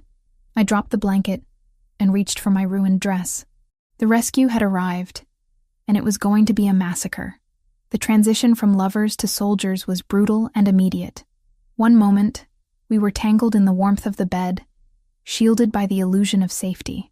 The next, we were standing in the center of the cold room, pulling on clothes that were stiff with dried mud and blood. I fastened the zipper of my ruined green dress, the sound loud in the silence. It felt like zipping myself into a body bag. Silvio moved with a terrifying calm. He checked the chamber of his pistol, then tucked it into the waistband of his trousers, covering it with the tattered remains of his dress shirt. He winced as the fabric brushed against his fresh bandages, but his face remained a mask of stone. He wasn't the man who had held me through the night. He was the Don of the Giardoni family, preparing to meet his executioner. "There is a maintenance log on the shelf behind you," I whispered, my eyes fixed on the window where the helicopter rotors were still churning up the snow outside. Leather-bound, similar size to my father's journal. Silvio didn't look at me, but he paused. "Why?" "Because if we walk out there empty-handed, they kill us both immediately," I said, my voice trembling slightly despite my best efforts to steady it. "Ettore wants the evidence. If he thinks I have it, I become a commodity. If he thinks you have it, you become a liability. I am not trading you for a book, Chloe. You aren't trading me," I said, grabbing the old maintenance log from the dusty shelf. It was heavy, smelling of mildew. I quickly shoved my father's real journal, the one that proved everything, under the cushion of the sofa, deep into the lining. "I'm creating a distraction. You said aim for the head. I'm aiming for his greed." "Chloe, they are at the door," I hissed. Heavy footsteps crunched on the gravel porch. A sharp, authoritative knock echoed through the cabin. "Silvio, it's Ettore. Open up, son. We need to get you to the infirmary." The voice was warm, filled with the fatherly concern that had likely manipulated Silvio for his entire life. It made my skin crawl. Silvio looked at the door, then at me. A silent communication passed between us. A promise of violence, a plea for survival. He walked to the door and unlocked it. Ettore Vitale stood on the threshold, leaning on his cane. He was impeccable in a cashmere coat and a silk scarf, a stark contrast to the gritty reality of the forest. Flanking him were two men with assault rifles, their fingers resting casually near the triggers. "My God," Ettore said, his eyes widening as he took in Silvio's bloodied appearance. "You look like you went 12 rounds with a reaper, Silvio. I was terrified when the beacon went off." He stepped inside, his gaze flicking briefly to me. There was no warmth in that look. It was the way one looks at a stain on an expensive rug. "Who is this?" Ettore asked, gesturing to me with a gloved hand. "The act," Silvio rasped, leaning against the door frame as if he could barely stand. He played up the injury, letting his shoulders slump. "This is the girl, the one from the museum. She helped me." "Helped you?" Ettore raised a perfectly groomed eyebrow. "Is that what we're calling it?" "I saved his life," I interjected, stepping forward. I hugged the fake maintenance log to my chest, letting my eyes dart nervously between the gunmen. "And I expect to be paid for it." This wasn't part of the deal. Ettore's interest piqued. He looked at the book in my arms. "And what is that you're holding, my dear?" "Insurance," I said, backing away until my legs hit the sofa. "Silvio said if I got this to you, I'd get $100,000 and a plane ticket. I'm done. I want out." Silvio turned his head slowly to look at me, feigning shock. "Chloe?" "Shut up," I snapped at him, channeling every ounce of fear and exhaustion into the performance. "You dragged me into a shipping container. You almost got me shot. I don't care about your family feud. I just want my money." Ettore smiled. It was a slow, reptilian stretching of his lips. "A pragmatist. I admire that. You have the ledger from the terminal?" "I have the book," I corrected. "Money first. We can discuss finances on the way to the estate," Ettore said smoothly. He gestured to the door. "The helicopter is waiting. Unless you prefer to stay here and wait for the O'Sullivans to circle back." It was a threat wrapped in an invitation. "We go," Silvio said, pushing himself off the doorframe. He stumbled, and one of the guards moved to catch him. Silvio flinched away. "I can walk." We marched out into the freezing wind. The helicopter waited like a dark beast in the clearing. As I climbed into the back, I saw the pilot turn his head. The green clover on his helmet was unmistakable. I caught Silvio's eye. He had seen it too. He knew. The flight was short and suffocating. The noise of the rotors made conversation impossible, which was a mercy. I sat clutching the decoy book, my knuckles white. Silvio sat across from me, his head leaning back against the seat, eyes closed. But I saw the tension in his jaw. He was calculating the odds. He knew that the moment we landed, the pretense would drop. I looked down at the sprawling estate of the Giardoni family as it came into view.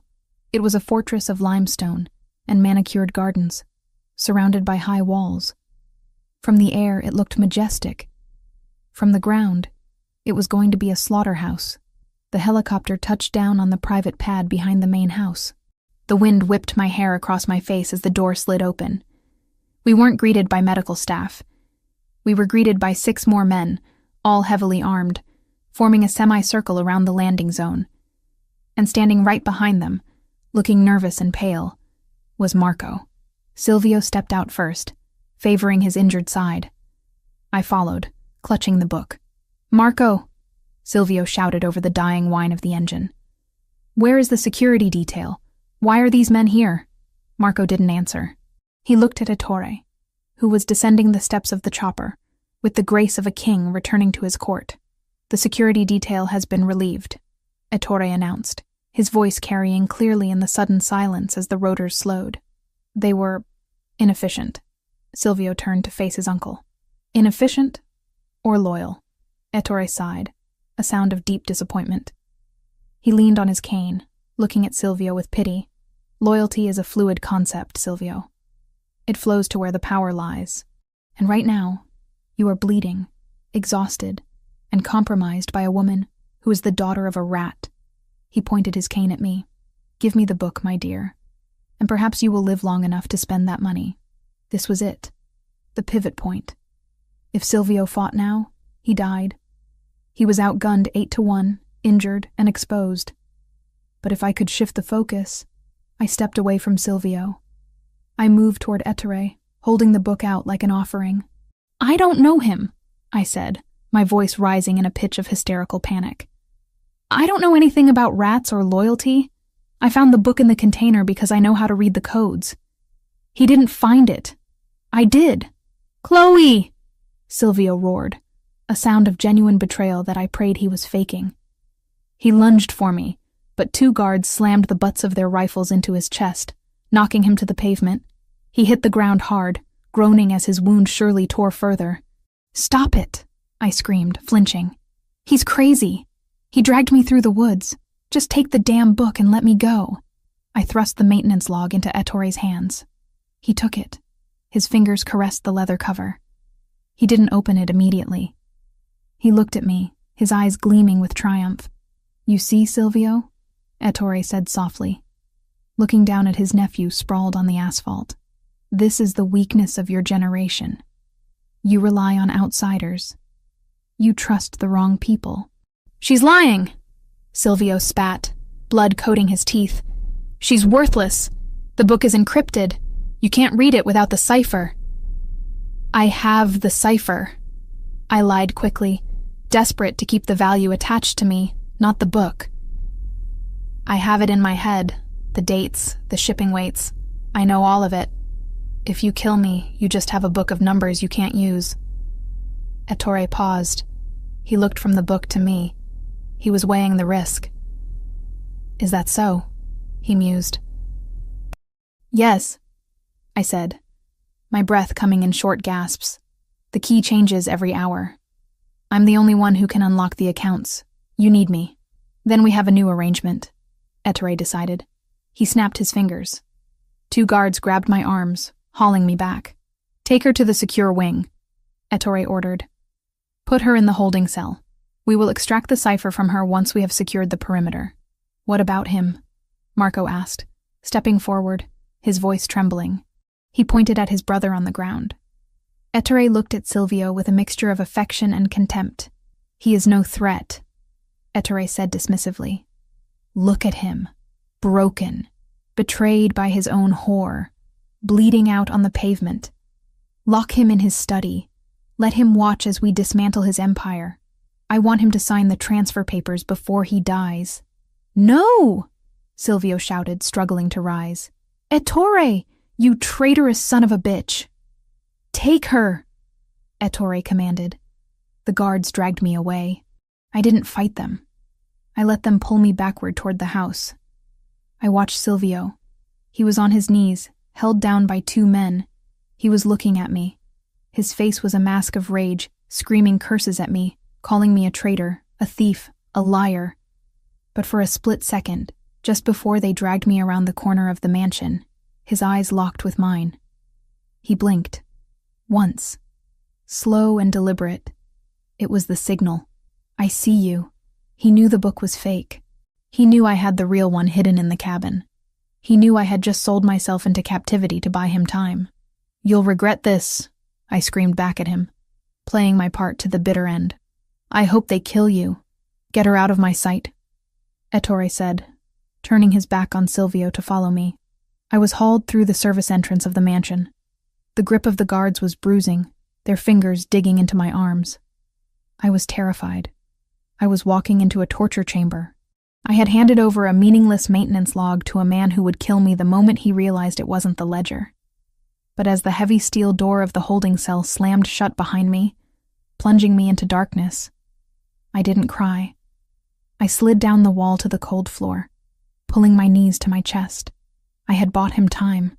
Silvio Giardoni was alive.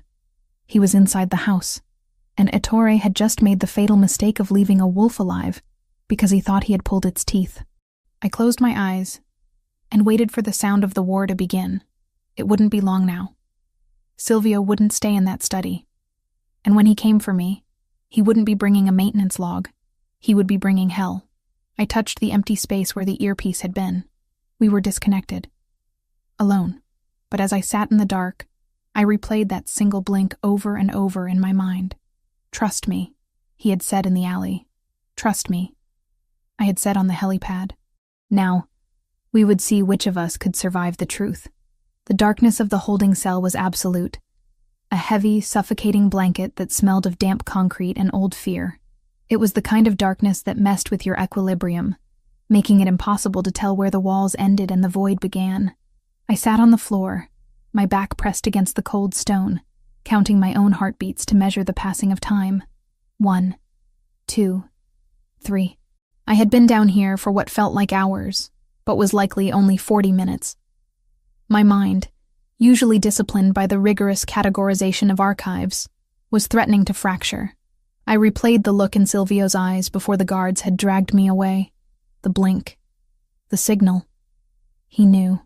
But knowing the truth and surviving it were two very different things.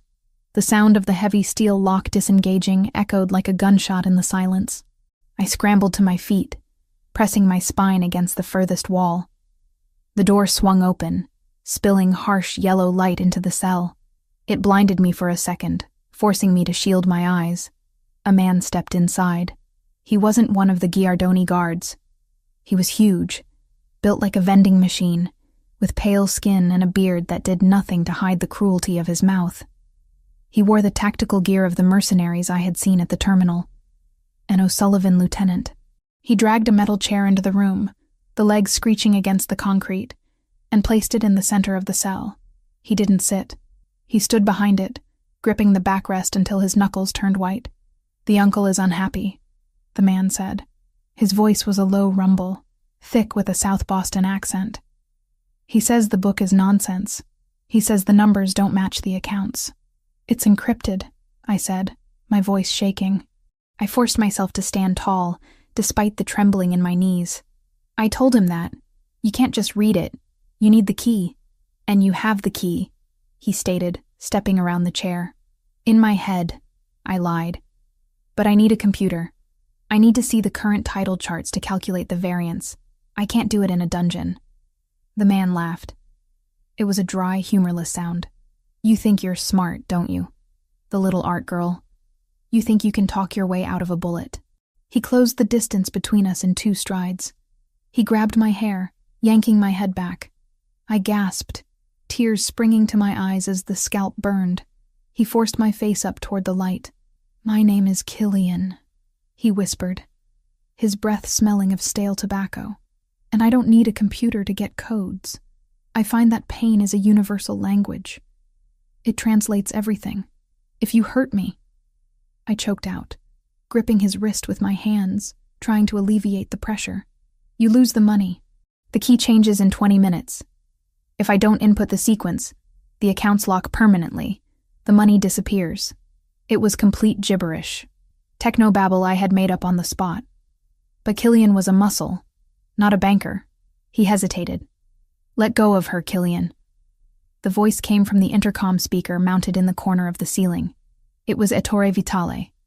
Even distorted by the static, his voice sounded elegant, composed, and terrifying. Killian shoved me back against the wall. I hit my head on the stone, stars bursting in my vision, but I stayed on my feet. "She's stalling, Mr. Vitale," Killian shouted at the ceiling. "Let me work on her. 5 minutes. I'll get you the sequence. Bring her upstairs," Ettore commanded. "To the library. I want her to input this code in front of me, and if it doesn't work, well, then you can have your 5 minutes." Killian grinned. He pulled a handgun from his holster and pointed it at my stomach. "Move, and don't trip." I have an itchy trigger finger. I walked out of the cell, my legs feeling like lead. The hallway outside was deserted. The usual Giardoni guards replaced by O'Sullivan mercenaries patrolling in pairs. This wasn't a transition of power. It was an occupation. We reached the service elevator. Killian shoved me inside and punched the button for the main floor.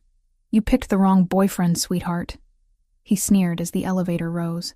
"Silvio Giardoni is a corpse walking. You should have taken the payout when you had the chance." "I don't date criminals," I muttered, looking at the floor numbers climbing. "I just work for them." The doors opened. The main hallway of the estate was chaos. Servants were being herded into the kitchen by armed men. Paintings, real paintings, unlike the fake Raphael, were being pulled off the walls. Ettore wasn't just taking over. He was liquidating the assets immediately. Killian marched me toward the double mahogany doors of the library. "Move it!" He prodded me with the gun barrel. We entered the library. It was a magnificent room, 2 stories high, lined with rare books and smelling of leather and cigar smoke. Ettore sat behind the massive oak desk that had belonged to Silvio's father. He looked right at home. Marco was there too, standing by the window, looking pale and sick. He held a glass of whiskey that was shaking so hard the liquid was sloshing over the rim. "Ah, the archivist," Ettore said, looking up from the fake maintenance log. He didn't look happy. "I have been trying to apply your so-called title algorithm to these pages. It produces nothing but gibberish." "I told you," I said, stepping further into the room, Killian close behind me. "I need the real-time data. Give me a laptop." Ettore studied me. His eyes were cold, calculating beads of obsidian. He tapped his finger against the leather cover of the book. "I think," Ettore said slowly, "that there is no code. I think this is a book of maintenance schedules for the HVAC system of a warehouse in Jersey. I think you are lying to buy time." My heart hammered against my ribs. "I'm not, Killian," Ettore said softly. "Shoot her in the leg. Let's see if that refreshes her memory." "No!" I screamed, backing up. Killian raised the gun, a cruel smile twisting his lips. He aimed for my left kneecap. I squeezed my eyes shut, bracing for the shattering pain. Click. The sound was loud in the room, but there was no explosion, no pain. Killian frowned, looking down at his weapon. He racked the slide. A bullet ejected, bouncing on the Persian rug. He aimed again. Click. "What the hell?" Killian muttered. "Your firing pin has been filed down," a voice said from the shadows of the upper mezzanine balcony. Every head in the room snapped upward. Silvio Giardoni stood at the railing of the second floor. He looked like a demon dragged straight from hell. His white shirt was gone. Replaced by a dark tactical sweater he must have scavenged from a guard. His bandages were soaked through with fresh blood. But he stood straight, his gun resting casually on the railing, aimed directly at Ettore's head. "Silvio," Ettore whispered, his face losing its composure for the first time. "How—" "You locked me in my study," Silvio said, his voice a low, rough growl that vibrated through the room. "The study that I built. The study that has a panic panel behind the wainscoting connecting to the armory. Did you really think I didn't have a way out of my own house, Uncle?" "Kill him!" Ettore screamed, diving behind the heavy oak desk. Killian spun around, raising his useless gun, then realized his mistake and reached for the knife on his belt. He never got the chance. Silvio didn't fire. He didn't have to. From the hallway behind us, 3 loud suppressed shots puffed, thwip, thwip, thwip. Killian's chest erupted in red. He stared at me, eyes wide with shock, and crumbled to the floor, dead before he hit the rug. I spun around. Marco stood in the doorway. He was holding a smoking pistol with a silencer. His face was white as a sheet, tears streaming down his cheeks. But his aim had been true. "I'm sorry," Marco sobbed, looking up at his brother on the balcony. "I didn't know, Silvio. I swear to God, I didn't know he was with the Irish. I thought he was just saving the family from bankruptcy." "Pick a side, Marco," Silvio barked, vaulting over the railing. He landed heavily on the ground floor, rolling to absorb the impact to protect his injured side, and came up in a crouch next to me. "Are you hurt?" he demanded, scanning me for injuries, ignoring the dead mercenary at our feet. "I'm fine," I gasped, reaching out to steady him. He was burning up with fever, but his eyes were clear. "You filed the firing pin?" "I accessed the armory logs while I was locked up," Silvio said, grimacing as he stood. "I disabled every weapon assigned to the O'Sullivan team electronically before they even breached the house. Smart guns are useful until the admin turns them off." "Clever," I breathed. "Get down!" Silvio shoved me behind a heavy leather armchair. Ettore popped up from behind the desk. He wasn't unarmed. He was holding a vintage revolver, an old mechanical piece that didn't rely on electronic firing pins. "You ungrateful brat!" Ettore shouted, firing wild. The bullet shattered a vase near my head, showering me with porcelain shards. "Marco!" Ettore yelled. "Kill him! He's ruining everything! We had a deal with the commission, peace, wealth!"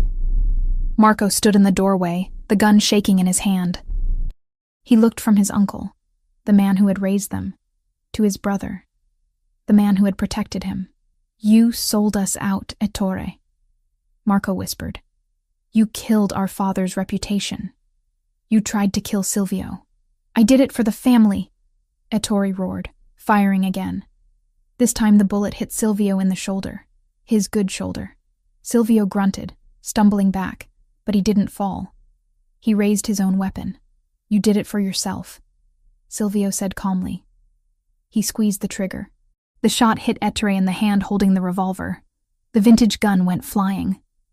Ettore screamed, clutching his mangled hand, and collapsed back into the chair. "Secure him," Silvio ordered. Marco moved. He rushed forward, kicking the revolver away and pressing the barrel of his gun to Ettore's temple. "Don't move," Marco spat, his voice cracking. "Don't you dare move." Silvio slumped against the bookcase, sliding down until he was sitting on the floor. The adrenaline was wearing off, and the damage to his body was catching up. "Silvio!" I ran to him, tearing the hem of my dress to make a compress. I pressed it against his shoulder. "You need a hospital. Now. No more tough guy acts." "The house." Silvio wheezed, his eyes fluttering. "Is it clear?" "I don't know," I said, applying pressure. "Killian is dead. Ettore is secured. But there are still mercenaries outside." "No," Marco said from the desk. He was looking at Ettore's phone, which was lying on the blotter. He sent the recall code. When the smart guns jammed, the mercenaries pulled back. They thought it was a setup by the Giardoni. They fled. "Cowards," Silvio muttered. He looked at me, his hand coming up to touch my face. His fingers were bloody, but his touch was gentle. You walked into the lion's den with a book of HVAC schedules." "I'm an archivist," I said, a tear finally escaping and tracking through the dirt on my cheek. "We know how to bluff with paperwork." "You're crazy," he whispered, a smile touching his lips. "Absolutely crazy." "Look who's talking," I said, trying to laugh but choking on a sob. "You jumped off a balcony." "I calculated the drop," he defended weakly. "Silvio." Marco's voice cut through the moment. He was standing over Ettore, who was moaning in pain. "What do we do with him?" The room went silent. The weight of 20 years of betrayal hung heavy in the air. This was the man who had sat at their Sunday dinners. The man who had comforted them at their parents' funerals. The man who had framed my father. Silvio struggled to stand. I tried to help him, but he pushed me gently aside. "I need to do this," he said. He walked over to the desk, limping heavily. He stood over Ettore.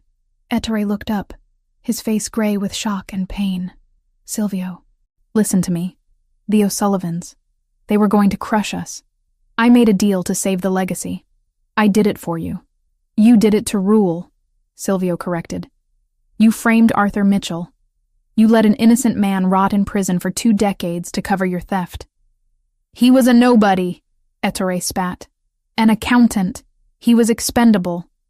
Nobody is expendable, Silvio said. He picked up the fake maintenance log from the desk. He held it up. This book? It's worthless.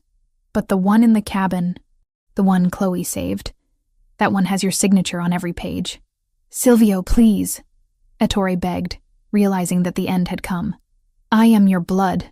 No, Silvio said. He turned to Marco. Get the car. We are taking him to the authorities. The authorities? Marco blinked, confused. We don't do police, Silvio. We handle this in-house. Not this time, Silvio said, looking at me. Arthur Mitchell is in a federal prison. The only way to get him out is with a confession and evidence delivered to the FBI. Ettore is going to rot in the same cell he put her father in. That is his punishment. Death is too easy. I stared at Silvio. In the world of the Mafia, rats were killed. Snitches were buried. But he was choosing a different path. He was choosing justice over revenge. For me. Thank you, I whispered. Silvio nodded, his eyes weary but warm. Go get the car, Marco. And call the medic. I think I'm finally done bleeding. Marco nodded, wiping his eyes, and ran out of the room. Silvio leaned against the desk, his strength failing. I moved to his side, wrapping my arm around his waist to support him. You didn't have to do that, I said softly. You could have killed him. I wanted to, Silvio admitted, but killing him doesn't give you your father back. And today is about restoration. He looked at the ruined library, the shattered glass, the dead body on the floor. We have a lot of work to do, he murmured. We? I asked. He looked down at me, and despite the blood, the dirt, and the chaos, the connection between us was the strongest thing in the room. You're the archivist, he said. I'm going to need someone to organize the new empire, one without secrets, without lies. I'm expensive, I warned him. I know. Silvio kissed the top of my head. I suspect you're going to cost me everything I have, and I suspect you're worth every penny. We stood there in the wreckage of his past, holding each other up. The storm had passed. The traitor was broken, and for the first time in 24 hours, the future didn't look like a dark alley or a shipping container. It looked like something we could build.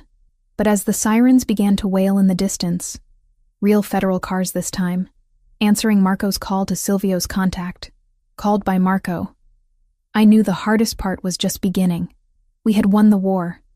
Now we had to survive the peace. Don't let go, Silvio whispered, as his knees buckled slightly. I've got you, I said, holding him tighter. I'm not going anywhere, and I meant it. I wasn't just the date for his brother's wedding anymore. I was the woman who had walked through fire with him, and I was staying right here until the ashes cooled. The invitation was printed on heavy, cream-colored cardstock, the kind that whispered wealth before you even read the text. The gold leaf embossing caught the light of the vanity mirror as I picked it up for the 100th time. The Giardoni Foundation invites you to the inauguration of the Arthur Mitchell Wing for Renaissance Conservation. 8 months. That was how long it had taken to scrub the blood out of the cracks in the Giardoni empire and replace it with something that looked like legitimacy. 8 months since the night in the forest, since the helicopter, since the moment I walked into a holding cell and bought Silvio's life with a lie.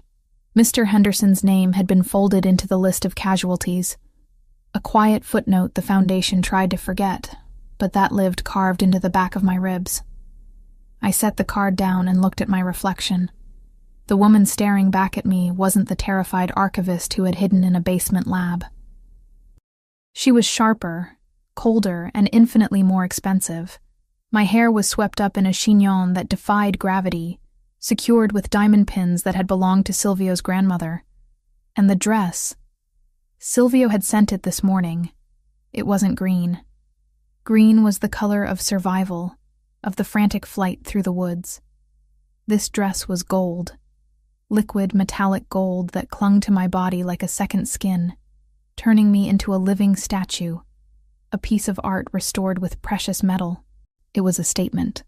Kintsugi, the Japanese art of repairing broken pottery with gold lacquer, making the cracks part of the history rather than hiding them. "You look like a queen," a voice said from the doorway. I turned. My father stood there. He looked older than I remembered from the visits behind the plexiglass. Prison had taken the color from his hair and the spring from his step, but his eyes were clear. He was wearing a tuxedo that Silvio's tailor had cut to hide the frailty of his frame. He was free. Ettore Vitale was currently awaiting trial in a maximum security federal facility, his plea deal rejected thanks to the mountain of evidence we had provided. My father was exonerated. The DOJ had called it a rare correction in a system built to grind men like him into dust, crediting an anonymous federal witness and the ledgers ripped out of Ettore Vitale's empire. "I look like a trophy," I corrected gently, walking over to straighten his bow tie. "But tonight, I'm a trophy with teeth. You saved me, Chloe," he whispered, his hands trembling as he held my shoulders. "I sat in that cell for 20 years waiting to die, and you walked into the fire and pulled me out. I had help," I said, thinking of the scar on Silvio's side, the silver line of puckered skin that I traced with my fingertips every night. "Giardoni," my father said the name with a complicated mix of gratitude and lingering fear. "He is a dangerous man, Chloe. He is a predator. You know that, don't you? The art, the foundation, this gala, it's all just a frame. The picture inside hasn't changed." "I know what he is, Dad," I said, picking up my clutch. "I restored him. I know every layer of paint, every crack, every hidden signature. He's dangerous, yes, but he's mine." A knock at the suite door interrupted us. It was Marco. The younger Giardoni brother had changed too. The nervous, sweaty boy who had held a gun on his uncle was gone. In his place was a man who carried his guilt like a penance. He was leaner, quieter, and he followed orders with a terrifying efficiency. "The car is ready," Marco said, nodding respectfully to my father. "Silvio is already at the gallery. He wanted to handle the security suite personally." "Thank you, Marco," I said. We took the elevator down to the lobby of the penthouse. The Maybach waited. Not the one we had destroyed fleeing the terminal. That car had been crushed into a cube of scrap metal, but a new one, pristine and armored. Vermeer had been left upstairs, already claiming the back of one of Silvio's velvet sofas as his throne, a stubborn scrap of the life that had existed before basements and guns. The drive to the Chicago Art Institute was smooth. The city glided past, a blur of lights. I remembered the ride in the rain 8 months ago, huddled in the corner, terrified. Now I sat in the center of the seat, watching the city I helped conquer. When we arrived, the paparazzi were a wall of flashing lights. But this time, I didn't flinch. I stepped out of the car, the gold dress blazing under the camera flashes, and offered my hand to my father to help him out. "Chin up, Dad," I murmured. "Let them see you." We walked up the grand staircase. The crowd parted for us. These were the same people who had whispered, "traitor" and "thief" at the wedding. Now they smiled and bowed. They knew the wind had shifted. They knew that the Mitchell name was now backed by Giardoni steel. Silvio was waiting at the top of the stairs. He was talking to the mayor, but his eyes were locked on the entrance. When he saw me, he stopped mid-sentence. He ignored the politician, ignored the donors, and walked straight toward me. He was wearing a black tuxedo, classic and severe, but he had swapped the tie for a cravat of gold silk that matched my dress. A subtle claim, a branding. "Chloe," he said, his voice low and rough, vibrating through my chest. He took my hand, raising it to his lips, but his eyes never left mine. "And Mr. Mitchell. Welcome, Mr. Giardoni," my father said stiffly. It was the first time they had met face to face since the release. "Please," Silvio said, stepping aside to gesture to the grand hall. "Tonight is about you, Arthur. It is a very small repayment for a very large debt. The wing is open. Go see your legacy." My father hesitated, then nodded and walked into the crowd, where curators and historians were waiting to fawn over him. I was left alone with the monster. "You're late," Silvio murmured, pulling me against his side. His hand rested on the small of my back, his thumb tracing the line of my spine through the gold silk. "I wanted to make an entrance," I replied, leaning into his touch. "And you know I hate being early." "You look," he paused, searching for the word, "lethal. Gold suits you. It's harder than green." "I felt like I needed armor," I admitted. "Is everything secure?"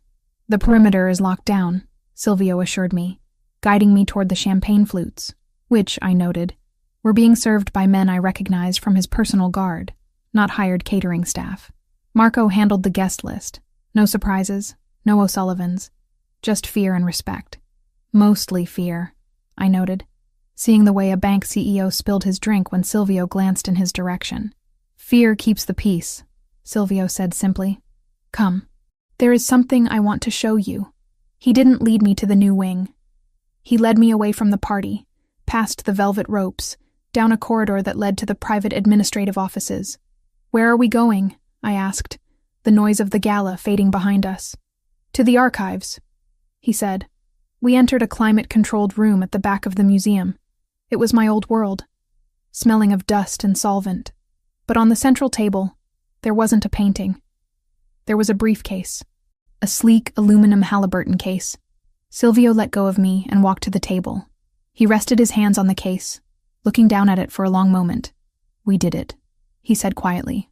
"Ettore is gone. The Irish have retreated back to Boston. The business is stable, legitimate mostly." "Mostly," I echoed, walking around the table to face him. "We still have the docks. We will always have the docks," Silvio conceded. "But the trafficking is gone. The weapons are gone. We move cargo. We move influence. It's cleaner." He unlocked the case. Click, click. He opened the lid.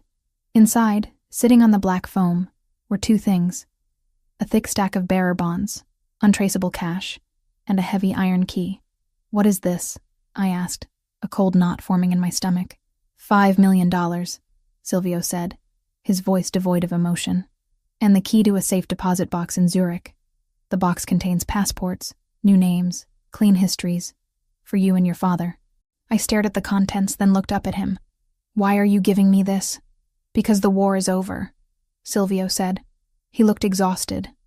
Not physically, he had healed, but spiritually. "I dragged you into this, Chloe. I kidnapped you from an alley. I forced you to lie, to steal, to almost die. I made you a soldier in a war that wasn't yours.